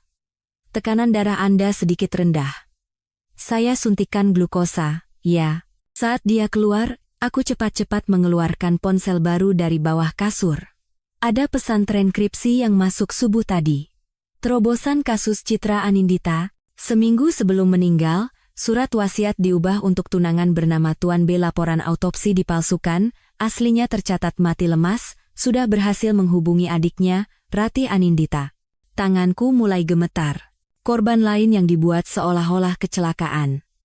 Metode Bima selalu sama. Memikat wanita dari keluarga kaya, mendapatkan kepercayaan, mengurus surat wasiat, lalu menyingkirkannya. Perawat Mita kembali dengan suntikan glukosa. Aku berpura-pura disuntik, tapi sebenarnya sedikit memelintir selang infus agar obatnya tidak masuk. Aku harus tetap sadar sepenuhnya. Tidak boleh terpengaruh obat apapun. Kapan Profesor Bima datang? Tanyaku lemah. Beliau akan datang saat jam kunjungan sore, katanya sambil mengatur kecepatan infusku. Perlu saya hubungi? Aku menggelengkan kepala. Tidak usah kalau beliau sibuk. Setelah perawat Mita pergi, aku menjalankan tahap pertama rencanaku. Aku menekan tombol panggilan darurat yang tersembunyi di bawah selimut dan sengaja menjatuhkan diri dari tempat tidur. Dengan suara gedebuk, aku menghantam lantai dengan keras. Aku sengaja membenturkan lenganku ke kepala tempat tidur. Tiang infus jatuh, botolnya pecah berkeping-keping. Pintu terbuka kasar dan 2 perawat berlari masuk. Ibu Kirana. Aku meringkuk di lantai, napasku dibuat terengah-engah. Dada. Sakit. Aku dipindahkan ke kursi roda dan dibawa ke pusat medis. Saat melewati koridor, aku memastikan semua kamera CCTV menyala merah, beroperasi normal. Alat pengacak Amanda hanya efektif untuk waktu singkat. Aku harus bergegas. Dokter di pusat medis, setelah pemeriksaan singkat, menyimpulkan kemungkinan ada memar jantung ringan dan perlu observasi lebih lanjut. Inilah yang kuinginkan. Menjauh dari kamera pengintai di kamar dan tinggal di pusat medis selama beberapa jam. Tolong hubungi suami saya, kataku susah payah kepada perawat. Perawat itu mengangguk dan pergi. Aku menggunakan kesempatan itu untuk melihat sekeliling. Ini adalah area observasi semi terbuka dengan 6 tempat tidur yang dipisahkan tirai. Posisiku paling dalam. Ada tombol panggil di kepala tempat tidur, tapi tidak ada kamera pengintai. Setelah memastikan tidak ada orang di sekitar, aku mengeluarkan ponsel baru dari saku baju pasien dan cepat-cepat mengirim pesan terenkripsi. Rencana dimulai. Bima harus keluar dari panti reda minimal 3 jam. Balasannya datang hampir seketika. Siap. 10 menit lagi dia akan dapat panggilan. Perekam suaranya siap? Aku menyentuh perekam suara super kecil yang dijahit di lapisan dalam baju pasienku. Peralatan terbaru yang diberikan Amanda semalam melalui jendela. Bisa merekam terus-menerus selama 48 jam dan menangkap suara pelan dari jarak 10 meter. Benar saja, kurang dari 10 menit kemudian, terdengar suara langkah kaki Bima yang tergesa-gesa dan pertanyaan jengkel dari luar. Ada apa ini? Bukankah sudah saya bilang dia tidak boleh kena guncangan apapun? Maaf, Profesor, jelas perawat dengan tegang. Ibu Kirana yang menekan tombol panggil, dan saat kami tiba, beliau sudah tergeletak di lantai. Tirai disibak dengan kasar dan Bima masuk dengan wajah khawatir. Dia bahkan tidak memakai jas dokternya dengan benar, sepertinya terburu-buru dari rumah. Dia berlutut di samping tempat tidur dan menggenggam tanganku. Kirana, mana yang sakit? Dada sesak, kataku terbata-bata. Semalam aku mimpi buruk. Keningnya sedikit berkerut. Dia meletakkan ibu jarinya di nadiku. Bukan karena khawatir, tapi untuk menilai kondisi fisiologisku. Aku sengaja membuat napasku tidak teratur dan menaikkan detak jantungku. Tepat saat itu, ponselnya berdering. Bima dengan jengkel mengeluarkannya, dan wajahnya berubah. Saya harus angkat ini, katanya kepada perawat, telepon dari direktur. Dia pergi ke sudut untuk menerima telepon. Suaranya sangat pelan, tapi aku bisa menangkap beberapa kata. Kapan? Pasien saya, yakin? Baik. Saya segera ke sana. Setelah menutup telepon, dia kembali ke samping tempat tidurku. Ekspresinya sudah kembali ramah.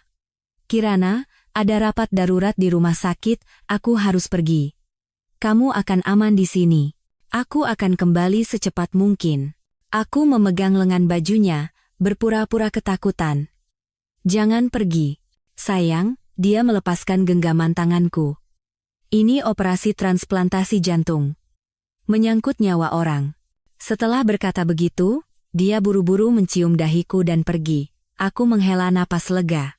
Aku tahu ini adalah siasat Amanda, mengalihkan harimau dari gunung. Sesuai rencana, Bima sekarang akan terjebak dalam operasi darurat setidaknya selama 3 jam. Waktu yang cukup untuk menjalankan langkah selanjutnya. Setelah memastikan dia benar-benar meninggalkan panti reda, aku menekan tombol panggil dan memanggil perawat. Aku bilang badanku sudah jauh lebih baik dan ingin kembali ke kamar untuk istirahat. Perawat, setelah memeriksa tanda-tanda vitalku yang stabil, setuju. Dalam perjalanan kembali ke kamar dengan kursi roda, di ujung koridor, aku melihat punggung yang familiar sedang menata obat di apotek. Diana Sari, dia membelakangi pintu, sedang menelepon. Malam ini harus selesai. Aku sudah muak melihat wajah bodohnya itu. Saat kursi roda lewat, aku sengaja batuk. Diana terkejut, berbalik, dan buru-buru menutup telepon. Senyum profesional langsung terpasang di wajahnya. Ibu Kirana, sudah baik kan? Iya, aku menunduk, menampilkan citra lemah dan patuh. Terima kasih perhatiannya. Setelah kembali ke kamar, aku segera memeriksa semua alat perekam yang kusembunyikan. Setelah memastikan semuanya berfungsi normal, aku berbaring di tempat tidur dan mulai menunggu. Jam 3 sore, pintu terbuka. Bukan Bima. Maya dan ayah mertuaku, Hermawan. Maya membawa map, wajahnya dipenuhi kekhawatiran palsu. Kakak ipar, sudah baik kan? Dia duduk di samping tempat tidur. Kak Bima tidak bisa datang karena operasi, jadi kami yang datang. Aku mengangguk ringan, setengah memejamkan mata, berpura-pura lelah. Hermawan berdiri di ujung tempat tidur, dengan tangan di belakang. Nak, ada beberapa dokumen yang harus ditandatangani. Soal biaya medis dan pajak warisan. Bima terlalu sibuk, jadi minta tolong kami. Sudah datang. Aku mengulurkan tangan dengan lemah. Biar saya lihat. Maya cepat-cepat membuka map dan menunjuk beberapa tempat tanda tangan. Ini semua formalitas, kok. Di sini, dan di sini, dia memberikan pena padaku. Jari-jarinya bergetar halus. Aku berpura-pura membaca dokumen dengan susah payah, tapi sebenarnya dengan cepat melirik klausul-klausul kunci. Benar saja, surat kuasa pengalihan aset dan suplemen perubahan surat wasiat. Begitu ditandatangani, semua hartaku akan tanpa syarat menjadi milik Bima. Kepalaku pusing sekali. Aku meletakkan pena dan menekan pelipisku. Nanti saja kalau Mas Bima sudah datang. Wajah Hermawan langsung muram. Anak itu sibuk, bisa-bisa malam ini juga tidak datang. Dokumen ini sangat mendesak. Ini menyangkut penyelesaian biaya pengobatanmu. Aku terus berpura-pura tidak tahu. Penyelesaian apa? Katanya cuma tanda tangan saja. Kakak ipar, ini semua demi kebaikanmu. Maya tiba-tiba meninggikan suaranya, lalu cepat-cepat menahannya. Aku memperhatikan dia terus melihat jam. Jelas mereka dikejar waktu. Bima pasti memberitahu mereka bahwa aku akan minum obat khusus setelah makan malam. Tanda tangan harus didapat sebelum obatnya bereaksi. Baiklah, aku perlahan mengangkat pena, sengaja membuat tanganku gemetar hebat. Di kolom tanda tangan pertama, aku membuat garis miring, lalu tiba-tiba memegangi dadaku. Ah, sakit sekali. Maya dan Hermawan saling pandang. Cepat panggil dokter, perintah Hermawan, sambil menekan tanganku yang memegang pena. Selesaikan tanda tangannya dulu. Tepat di saat kritis itu, pintu terbuka kasar. Bima terengah-engah berdiri di ambang pintu. Wajahnya pucat pasi. Apa yang kalian lakukan? Maya terkejut. Kakak? Bukannya sedang operasi? Dibatalkan. Bima melangkah masuk dan merebut map itu. Sudah kubilang aku yang akan urus setelah kembali. Aku diam-diam mengamati pertukaran pandangan di antara mereka bertiga. Jelas ada perpecahan internal. Bima sepertinya mengubah rencana di menit-menit terakhir, dan keluarganya tidak tahu. Kirana butuh istirahat, kata Bima tegas. Kalian pulang saja dulu. Setelah Hermawan dan Maya pergi dengan enggan, Bima duduk di samping tempat tidur dan menggenggam tanganku. Maaf, mereka terlalu terburu-buru. Ibu jarinya mengusap punggung tanganku. Rasanya dingin. Dokumen itu memang penting. Tapi bisa nanti setelah kondisimu lebih baik. Aku mengangguk, menunjukkan rasa terima kasih dan ketergantungan. Kamu yang terbaik. Dia tersenyum dan membungkuk untuk mencium dahiku. Saat itu, ponsel di saku jas dokternya bergetar. Dia mengeluarkannya, dan wajahnya sedikit berubah. Harus kuangkat. Telepon dari departemen. Bima pergi ke dekat jendela, membelakangiku, dan menerima telepon. Suaranya sangat pelan. Sudah kubilang jangan telepon pakai nomor ini. Tidak, hari ini tidak bisa. Kondisinya tidak stabil. Aku diam-diam merogoh bawah bantal dan menaikkan sensitivitas perekam suara. Aset-aset itu masih belum bisa dicairkan. Bang bilang harus datang sendiri. Aku tahu. Beri aku waktu 2 hari lagi. Diana, tenanglah. Diana. Aku menahan napas, mencoba menangkap setiap kata. Tidak, cara yang dulu tidak bisa dipakai. Terlalu berisiko. Waktu kasus Citra saja hampir celaka, kali ini jumlahnya terlalu besar, bisa dicurigai. Darahku serasa membeku. Citra. Dia mengakuinya sendiri. Dengar. Malam ini sesuai rencana, tapi jangan terlalu keras. Dia harus tetap sadar sampai tanda tangan. Besok kita bawa dia ke bank, selesaikan, setelah itu terserah kamu. Dia tiba-tiba menoleh ke arahku, seolah sadar sesuatu. Aku segera memejamkan mata dan bernapas dengan teratur. Beberapa detik kemudian, langkah kaki menjauh dan pintu tertutup pelan. Aku segera mengeluarkan ponsel dan mengirim pesan ke Amanda. Bukti kunci didapat. Dia sendiri yang menyebut cara yang dulu dan kasus Citra. Diana akan bertindak malam ini. Balasannya datang cepat. Polisi sudah terlibat secara rahasia. Bertahanlah sampai besok, pergi ke bank sesuai rencana. Rati Anindita sudah memberikan bukti kunci. Sebelum meninggal, kakaknya menelepon dan bilang Dokter Bima mau membunuhku. Aku menghapus pesan dan menyembunyikan ponsel. Di luar, matahari mulai terbenam. Sinar terakhirnya mewarnai sprayku menjadi merah. Malam ini akan menjadi malam paling berbahaya. Tapi aku sudah siap. Bima mengira dia adalah predator, tapi dia tidak tahu bahwa dia selangkah demi selangkah berjalan masuk ke dalam perangkap. Akan sangat menarik melihat ekspresinya ketika posisi pemburu dan mangsa telah bertukar. Aku merapikan lipatan spray dan diam-diam menunggu malam tiba. Pil di atas nampan makan malam memancarkan kilau merah muda yang aneh di bawah lampu samping tempat tidur. Aku menatap ketiga butir pil itu. Di bawah selimut, jariku bergetar halus. Malam ini, Diana akhirnya akan turun tangan langsung. Pintu terbuka pelan dan Diana masuk, mengenakan jas putih. Dia membawa papan catatan. Perutnya sudah sangat buncit, dan saat berjalan, satu tangannya secara refleks diletakkan di atas perutnya. Gerakan ini, lebih dari kata-kata apapun, menyakiti mataku. Ibu Kirana, waktunya minum obat, suaranya lembut, tapi matanya sedingin es. Aku perlahan bangkit, berpura-pura kesusahan. Bisa nanti saja? Aku tidak nafsu makan. Sudut bibir Diana berkedut. Obat harus diminum tepat waktu, Profesor Bima yang berpesan khusus. Profesor Bima. Saat dia menyebut 3 kata itu, kilasan kasih sayang melintas di matanya, lalu cepat-cepat berubah menjadi jengkel. Aku menerima gelas air, sengaja membuat tanganku gemetar hebat. Beberapa tetes air tumpah ke spray, biar saya sendiri. Aku mengambil pil, berpura-pura memasukkannya ke mulut, tapi sebenarnya menyembunyikannya di bawah lidah. Rasa air hangat yang mengalir di tenggorokan menutupi keberadaan pil itu. Diana menatap leherku lekat-lekat, memastikan gerakan menelanku, baru kemudian mengangguk puas. Bagus. Profesor Bima akan datang nanti. Dia hendak berbalik, tapi berhenti. Oh ya. Besok Anda harus ke bank. Aku mengedipkan mata, berpura-pura bingung. Ke bank? Bukan apa-apa, dia cepat-cepat kembali ke ekspresi profesional. Istirahatlah yang cukup. Setelah pintu tertutup, aku segera memuntahkan pil, membungkusnya dengan tisu, dan menyimpannya di bawah bantal. Pil-pil ini warnanya lebih pekat dari sebelumnya. Jelas dosisnya ditambah. Aku mengeluarkan ponsel dan mengirim pesan ke Amanda. Obat didapat. Rencana besok membawaku ke bank.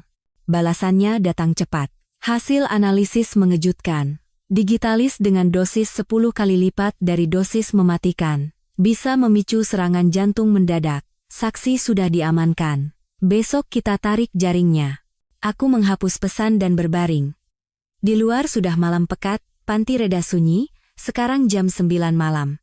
Bima bisa datang kapan saja. Aku memeriksa perekam suara yang tersembunyi di belakang kepala tempat tidur dan menyentuh alat perekam kedua yang dijahit di lapisan dalam baju pasienku. Model terbaru yang diberikan Amanda kemarin melalui perawat. Bisa beroperasi terus-menerus selama 48 jam. Tepat jam 10, pintu terbuka pelan. Aku segera memejamkan mata dan mengatur napas menjadi lemah. Langkah kaki mendekat ke samping tempat tidur. Campuran aroma parfum yang familiar dan bau desinfektan. "Kirana," panggil Bima pelan. Jarinya menyentuh nadiku. Aku tidak menjawab, menjaga napas tetap teratur dan lemah. Jarinya berhenti sejenak di pergelangan tanganku, lalu dia mendengus puas. Dosisnya cukup. Dia akan bertahan sampai besok untuk tanda tangan, gumamnya. Ranjang sedikit menurun. Dia duduk di sampingku, mengeluarkan ponsel, dan menelepon. Aku. Dia sudah tidur. Iya, dosis 10 kali lipat. Tidak, besok pagi beri sekali lagi. Pastikan dia lemah tapi sadar di bank. Dari seberang telepon, terdengar suara tajam Diana. Meskipun tidak di loudspeaker, suaranya terdengar. "Bima, aku sudah tidak sabar lagi. Bayi di perutku juga tidak bisa menunggu. Selesaikan malam ini." "Tenang." Bima merendahkan suaranya. "Aset 6 triliun itu masih beku. Butuh tanda tangan aslinya. Besok kita ke bank. Selesaikan itu. Setelah itu terserah kamu." "Janji?" "Janji." Bersih seperti saat kita membereskan Citra. Jantungku serasa berhenti berdetak. Dia sekali lagi mengakui pembunuhan itu secara langsung. "Oh, iya," kata Diana tiba-tiba. "Dokter bernama Amanda Wijaya itu, hari ini datang lagi ke panti. Katanya menjenguk teman lama, tapi aneh." Suara Bima langsung tegang. "Amanda Wijaya? Dia kan sahabat Kirana. Cari tahu dia bertemu siapa, bicara apa? Kalau perlu, pakai cara lama." "Cara lama?" Kukuku menancap dalam di telapak tanganku. Mereka berniat menyentuh Amanda juga. Setelah menutup telepon, Bima sekali lagi memeriksa tanda-tanda vitalku, lalu pergi. Baru setelah langkah kakinya benar-benar hilang, aku berani membuka mata. Seluruh tubuhku basah oleh keringat dingin. Aku meraih ponsel dan dengan tangan gemetar mengirim pesan peringatan ke Amanda. "Mereka tahu tentangmu. Hati-hati." Lalu aku menghapus catatan itu. Kilat menyambar di luar, diikuti suara guntur. Badai akan datang, seperti badai di hatiku. Percakapan Bima dan Diana semuanya terekam. Termasuk saat mereka menyebut Citra. Ini adalah bukti kunci. Tapi masih ada satu langkah terakhir. Aku harus membuatnya mengakui semua kejahatannya secara langsung tepat sebelum kematianku. Aku mengambil pil di bawah bantal dan memeriksanya di bawah cahaya. Pil-pil kecil berwarna merah muda ini, yang seharusnya menjadi pembawa kematianku, tapi sekarang, mereka akan menjadi surat penghakiman untuk Bima. Pukul 3 dini hari. Saat seluruh panti reda tertidur lelap, aku diam-diam bangkit dan mengambil tas kecil dari dalam lemari.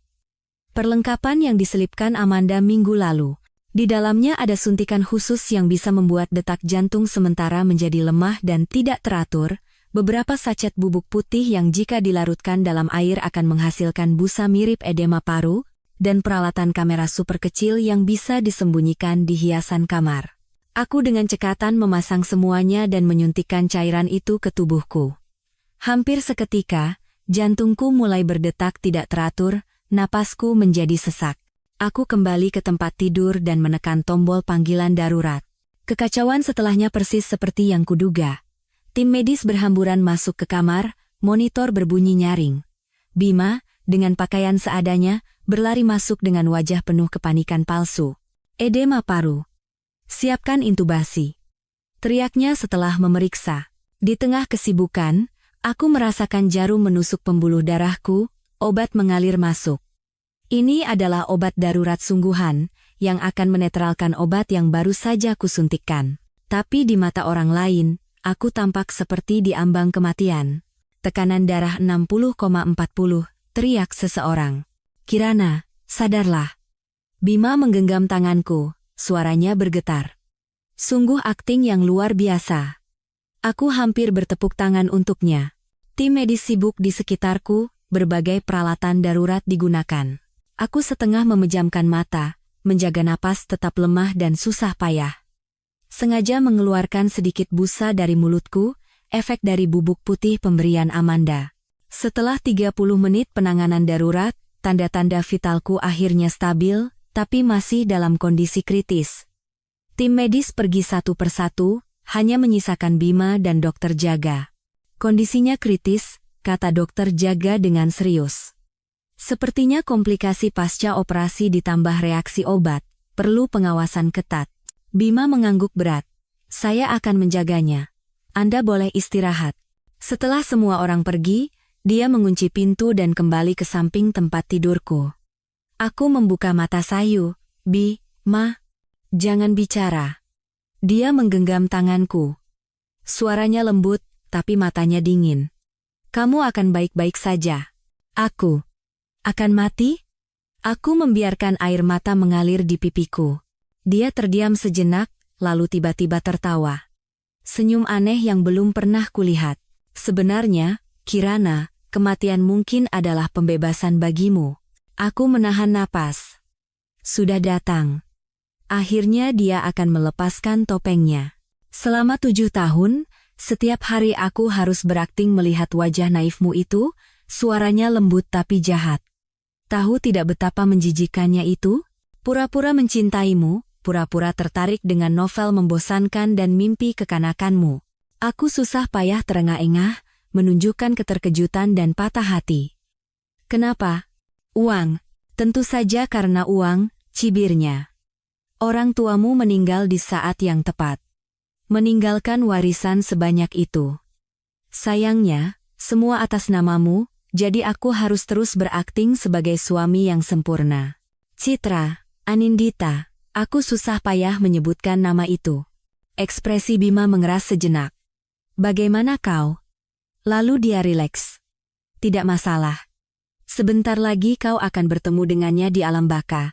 Dia membungkuk ke telingaku. Suaranya selembut bisikan cinta.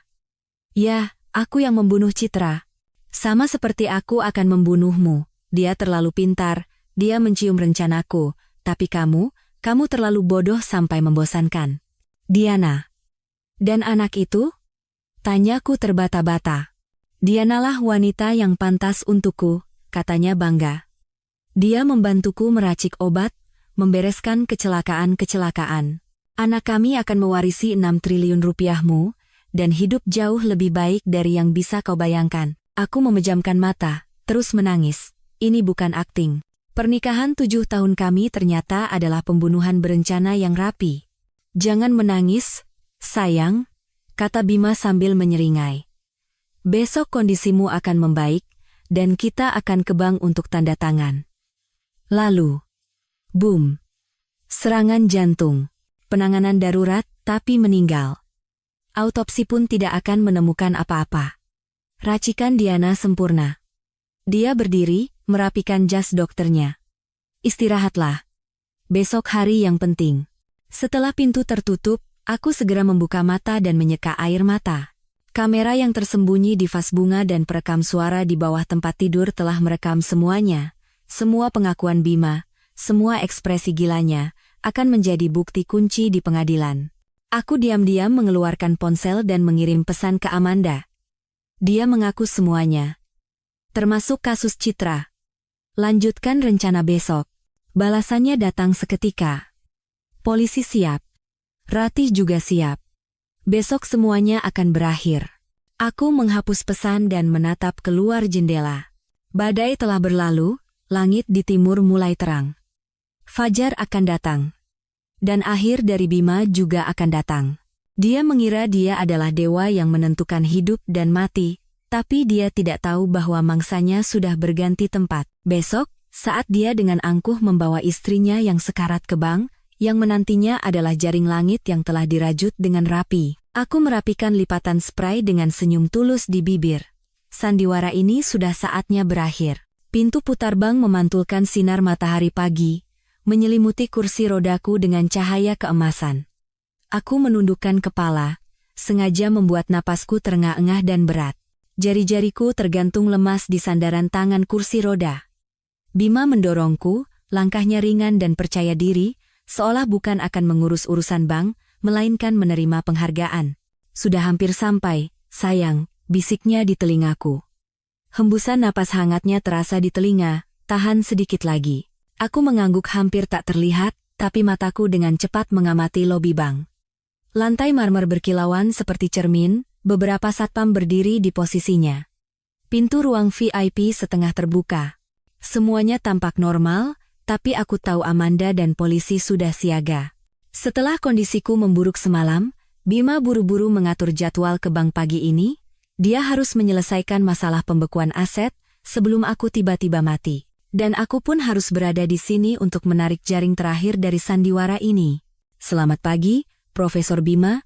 Seorang pria parubaya berjas mendekat, di papan namanya tertulis, Surya, manajer layanan nasabah prioritas, semua sudah siap, mari saya antar ke ruang VIP. Bima mendorongku mengikuti Pak Surya. Aku memperhatikan saat berjalan, tangan kanan Pak Surya selalu berada di dekat saku jasnya. Kemungkinan besar, alat komunikasi polisi tersembunyi di sana. Kursi rodaku diletakkan di depan meja kayu besar.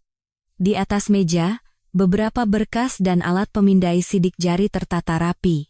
Sesuai prosedur, kata Pak Surya dengan suara tenang.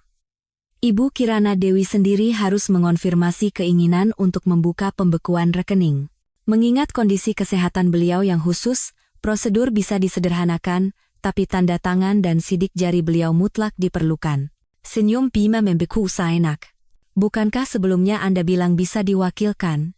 Pembukaan pembekuan aset bernilai besar wajib diverifikasi langsung oleh pemilik. Ini peraturan baru, Pak Surya mendorong berkas itu dengan tenang. Ibu Kirana, apakah Anda bisa menandatangani? Aku perlahan mengangkat kepala, menatap berkas itu dengan mata kosong, tanganku gemetar, mengulur ke arah pena.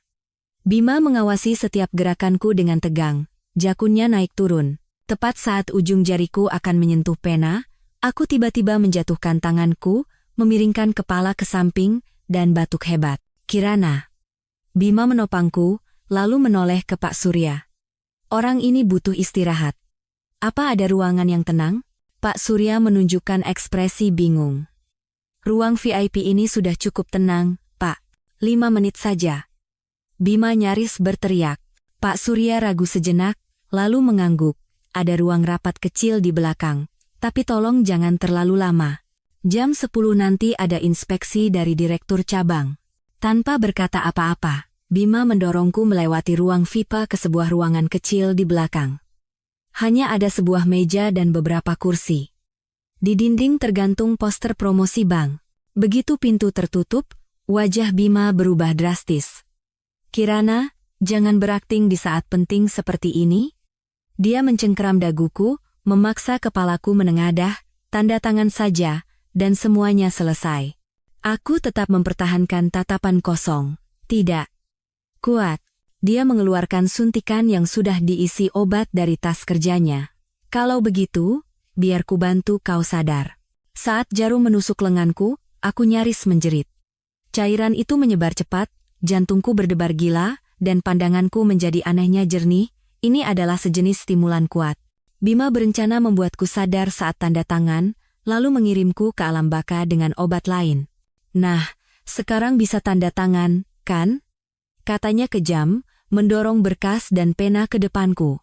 Aku mengambil pena dengan tangan gemetar, sengaja menulis huruf pertama dengan miring. Ini, apa? Tanyaku susah payah. Hanya dokumen pembukaan pembekuan rekening, matanya bergetar. Tanda tangan saja, dan kita bisa kembali ke panti reda untuk istirahat. Aku tahu apa ini, surat kuasa penuh pengalihan aset. Begitu ditandatangani, semua aset atas namaku akan mutlak menjadi miliknya. Aku perlahan menggoreskan guratan pertama namaku, lalu tiba-tiba memegangi dadaku, pena jatuh ke lantai. Ah, sakit. Sakit sekali. Aku menangis terseduh-seduh, membungkukkan badan. Bima mengumpat sambil menopangku. Jangan berakting. Aku tahu kau bisa. Aku benar-benar tidak bisa.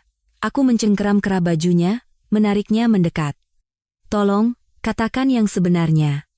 Aku akan mati, kan? Ekspresinya berubah dari marah menjadi kaget, lalu menjadi lega yang aneh. Akhirnya kau pintar juga, dia terkekeh, duduk di seberangku. Ya, kau akan segera mati. Obat Diana akan memicu serangan jantung dalam 30 menit, bahkan Tuhan pun tidak bisa menolongmu sekarang. Aku susah payah terengah-engah. Kenapa? Kau lakukan ini padaku? Kenapa? Dia terdengar seperti mendengar lelucon.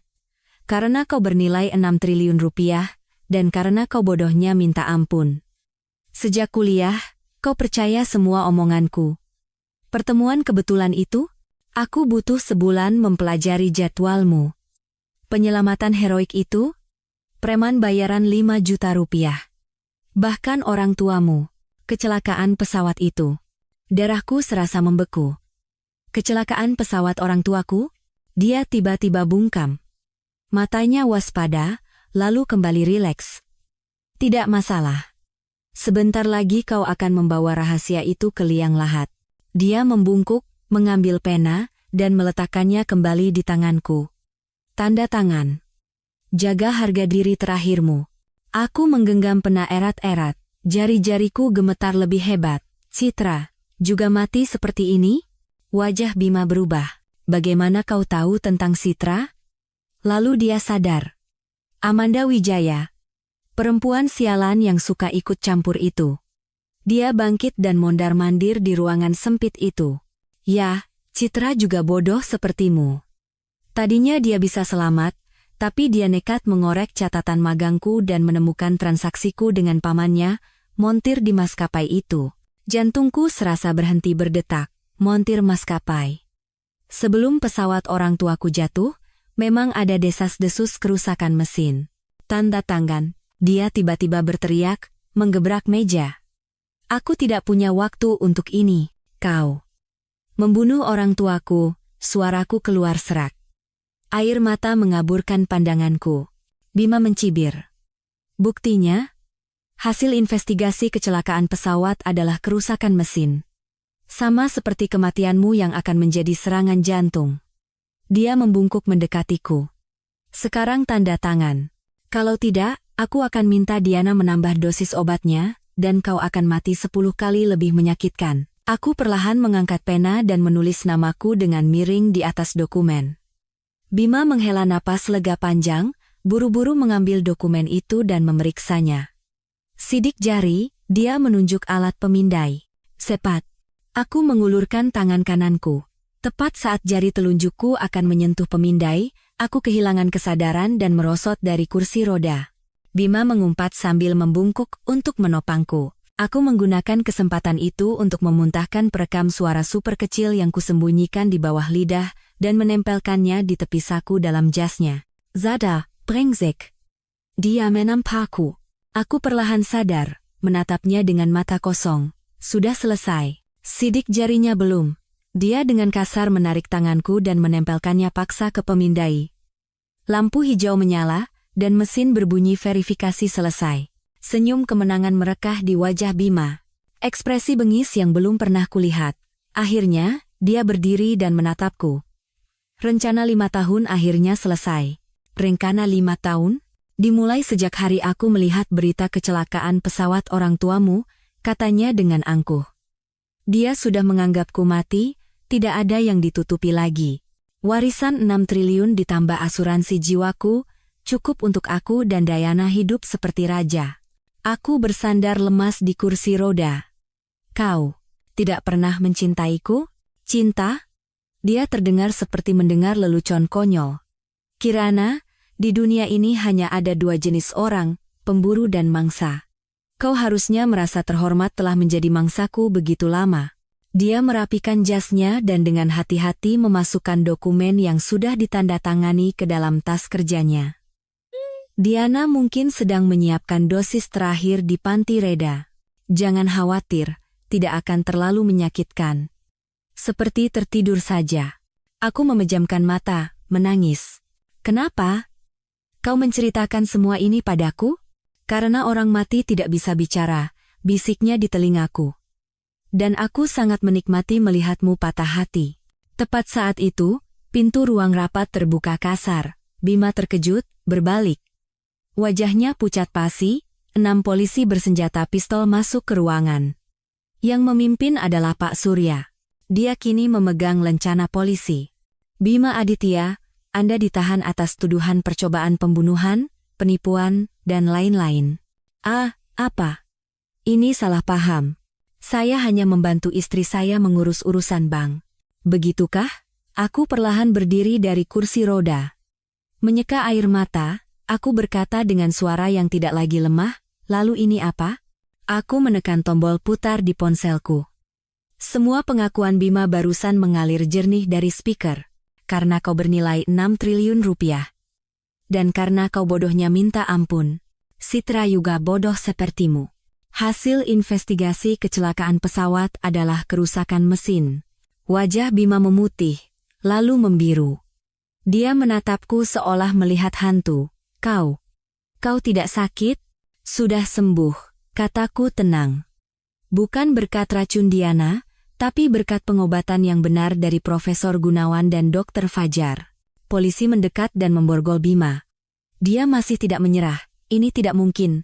Saya dokter terkemuka. Wanita itu sakit jiwa, rekaman itu semua rekayasa. Rekaman itu baru permulaan. Aku mengambil perekam suara super kecil dari saku jasnya. Rekaman percakapanmu dengan Diana merencanakan pembunuhan, video keluargamu membahas warisan, dan... Aku menatap ke arah pintu.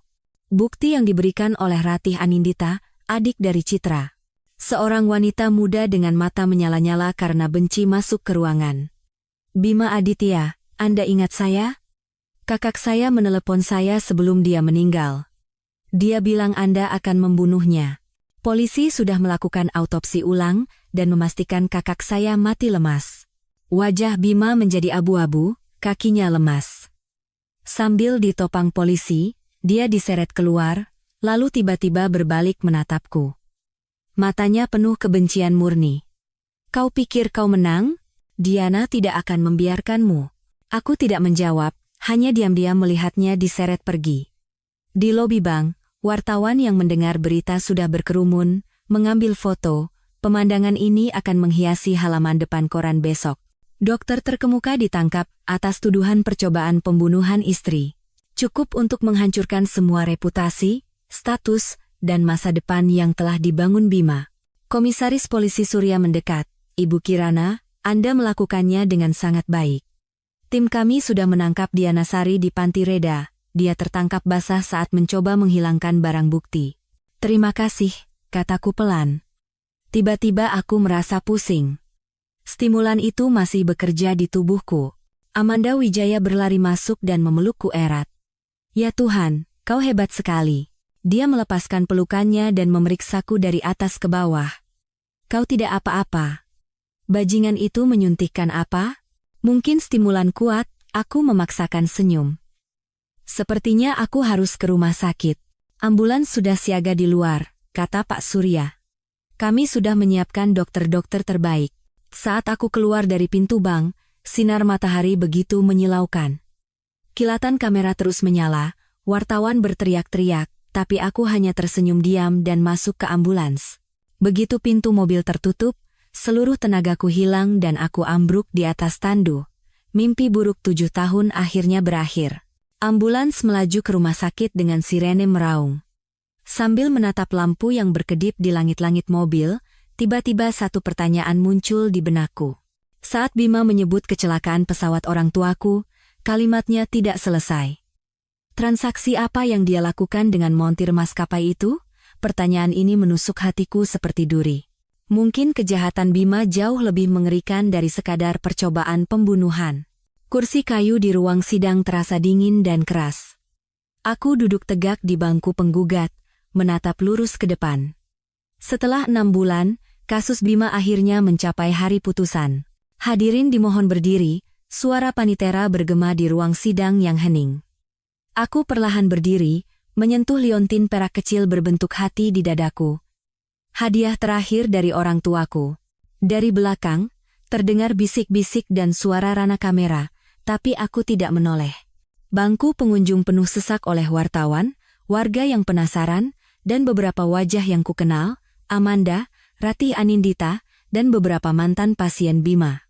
Hakim membalik-balik berkas, cahaya lampu langit-langit terpantul di kacamatanya. Terhadap terdakwa Bima Aditya atas 12 dakwaan termasuk percobaan pembunuhan, penipuan, dan pemalsuan rekam medis, majelis hakim menjatuhkan putusan sebagai berikut. Pandanganku beralih ke bangku terdakwa. Bima mengenakan seragam tahanan yang kusut. Rambutnya yang dulu rapi kini acak-acakan, matanya cekung dan hitam. 6 bulan terakhir jelas sangat berat baginya. Saat pandangan kami bertemu, matanya menunjukkan emosi yang belum pernah kulihat sebelumnya, ketakutan. Semua dakwaan terbukti secara sah dan meyakinkan, suara hakim tegas. Terdakwa dijatuhi hukuman 25 tahun penjara. Ruang sidang riuh sejenak. Ibu Bima menjerit, tapi segera ditenangkan oleh petugas. Hakim melanjutkan membacakan putusan untuk yang lain. Diana Sari, atas keterlibatan dan praktik medis ilegal, 18 tahun penjara. Ayah Bima, Hermawan, dan adiknya, Maya, atas tuduhan membantu penipuan, masing-masing dihukum 7 dan 5 tahun penjara. Palu diketuk. Bima diseret keluar oleh petugas. Saat melewatiku, dia tiba-tiba memberontak dan mencoba menerjangku. "Kirana, dasar perempuan jalang. Kau hancurkan semuanya." Petugas segera menahannya, tapi dia terus berteriak.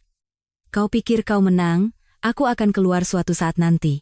Saat itu, Anda sudah menjadi pria tua," potongku dengan tenang, "dan saya akan selamanya mengingat bagaimana Anda mengakui rencana pembunuhan Anda di ruang rapat bank itu." Aku sedikit mencondongkan tubuh, berbicara dengan suara yang hanya bisa didengarnya. "Dan soal kecelakaan pesawat orang tua saya? Penyelidikannya baru saja dimulai, Bima." Pupil matanya menyusut drastis. Bibirnya bergetar, tapi tidak ada kata yang keluar. Akhirnya, dia diseret keluar ruang sidang seperti balon kempis.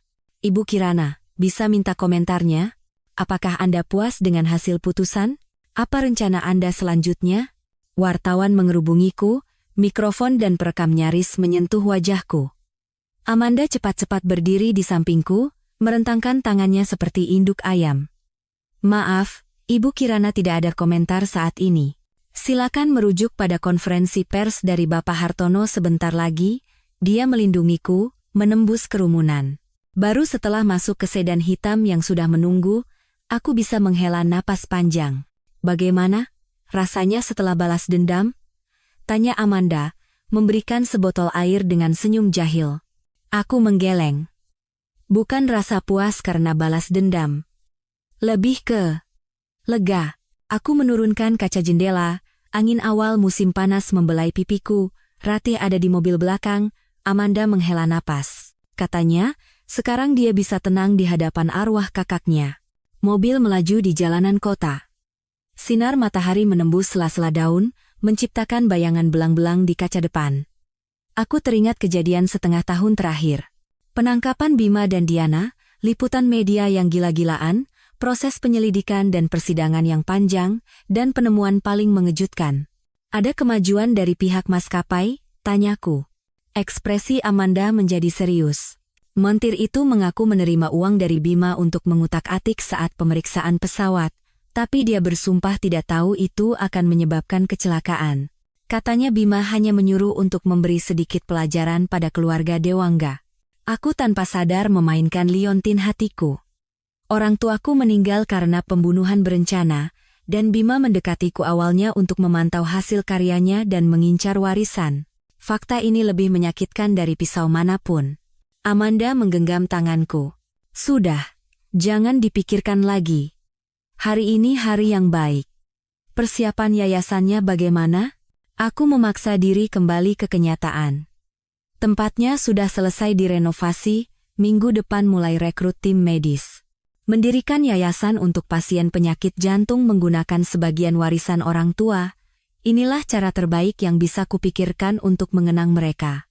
Yayasan ini akan dikhususkan untuk membantu pasien yang tidak mampu membayar biaya operasi, terutama perempuan yang rentan. Amanda menjadi konsultan medis, dan Ratih menawarkan diri untuk mengurus bagian humas. "Oh, iya," kata Amanda tiba-tiba. Villa Bima yang di Pondok Indah itu mau diapakan? Sudah kujual, kataku singkat. Uangnya semua disumbangkan ke yayasan. Aku tidak sudi tinggal sehari pun di rumah yang penuh kebohongan itu. Setelah insiden itu, aku sempat tinggal di apartemen Amanda sebelum menemukan rumah kecilku sekarang, cerah, sederhana, dan tanpa bayang-bayang masa lalu. Mobil berhenti di depan sebuah bangunan kecil berdinding bata merah.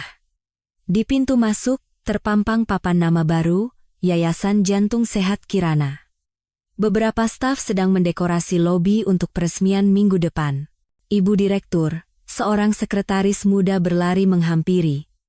Ada permintaan wawancara dari stasiun TV. Dan beberapa perusahaan farmasi ingin menjajaki kerjasama. Aku tersenyum mendengarkan laporannya. Pandanganku menyapu ruang resepsionis yang luas dan terang, ruang periksa dengan peralatan canggih, dan foto orang tuaku yang tergantung di dinding.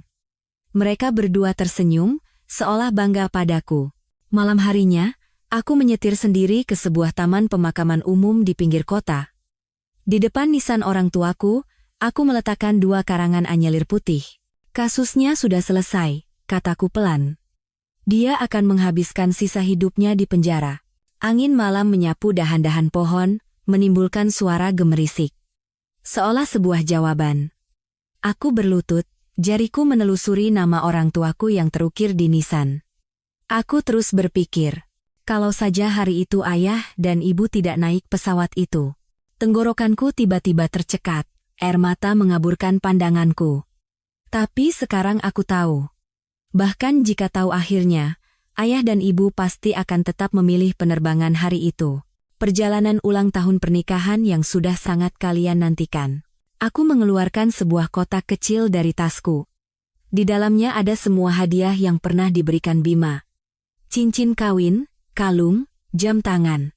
Setiap barang mengandung perhitungan yang cermat. Aku menumpahkannya di depan nisan, menyiramnya dengan minyak, dan menyulutnya dengan api. Api berkobar, melahap kenangan-kenangan palsu itu. Panasnya mendistorsi udara, dan membawa serta sisa-sisa dendam terakhir di hatiku. Aku bukan lagi gadis naif itu, bisikku pada api. Tapi sebagian dari diriku yang itu akan kusimpan. Kemampuan untuk percaya pada keindahan. Api mereda, abunya beterbangan ditiup angin. Aku berdiri, menepuk debu di lututku. Aku menatap foto orang tuaku sekali lagi dan berkata, "Selamat malam ayah, ibu." Saat berbalik untuk pergi, langkahku terasa jauh lebih ringan. Di kejauhan, lampu-lampu kota berkelip seperti bintang. Besok adalah hari peresmian yayasan, dan awal dari kehidupan baruku. Dalam waktu 1 tahun, aku berubah dari istri naif yang bergantung pada suami menjadi wanita yang bisa berdiri sendiri menghadapi badai. Prosesnya menyakitkan dan kejam, tapi membuatku menemukan diriku yang sebenarnya. Bukan hanya sebagai putri keluarga Dewangga, bukan sebagai istri seseorang, tapi sebagai Kirana, seseorang yang memiliki kemampuan dan kemauan untuk membantu orang lain. Ponsel bergetar. Pesan dari Amanda. Konfirmasi terakhir acara besok. Oh ya, aku sudah tandai beberapa relawan ganteng buatmu, seleraku banget. Aku tidak bisa menahan tawa. Fokus kerja. Balasku, tapi senyum di bibirku tidak hilang untuk waktu yang lama. Ya, hidup harus terus berjalan. Mungkin suatu hari nanti, aku akan belajar untuk percaya lagi, untuk mencintai lagi, tapi tidak sekarang, tidak perlu terburu-buru. Bintang pertama berkelip di langit malam. Aku menghirup dalam-dalam udara segar awal musim panas, dan berjalan menuju mobil yang menungguku.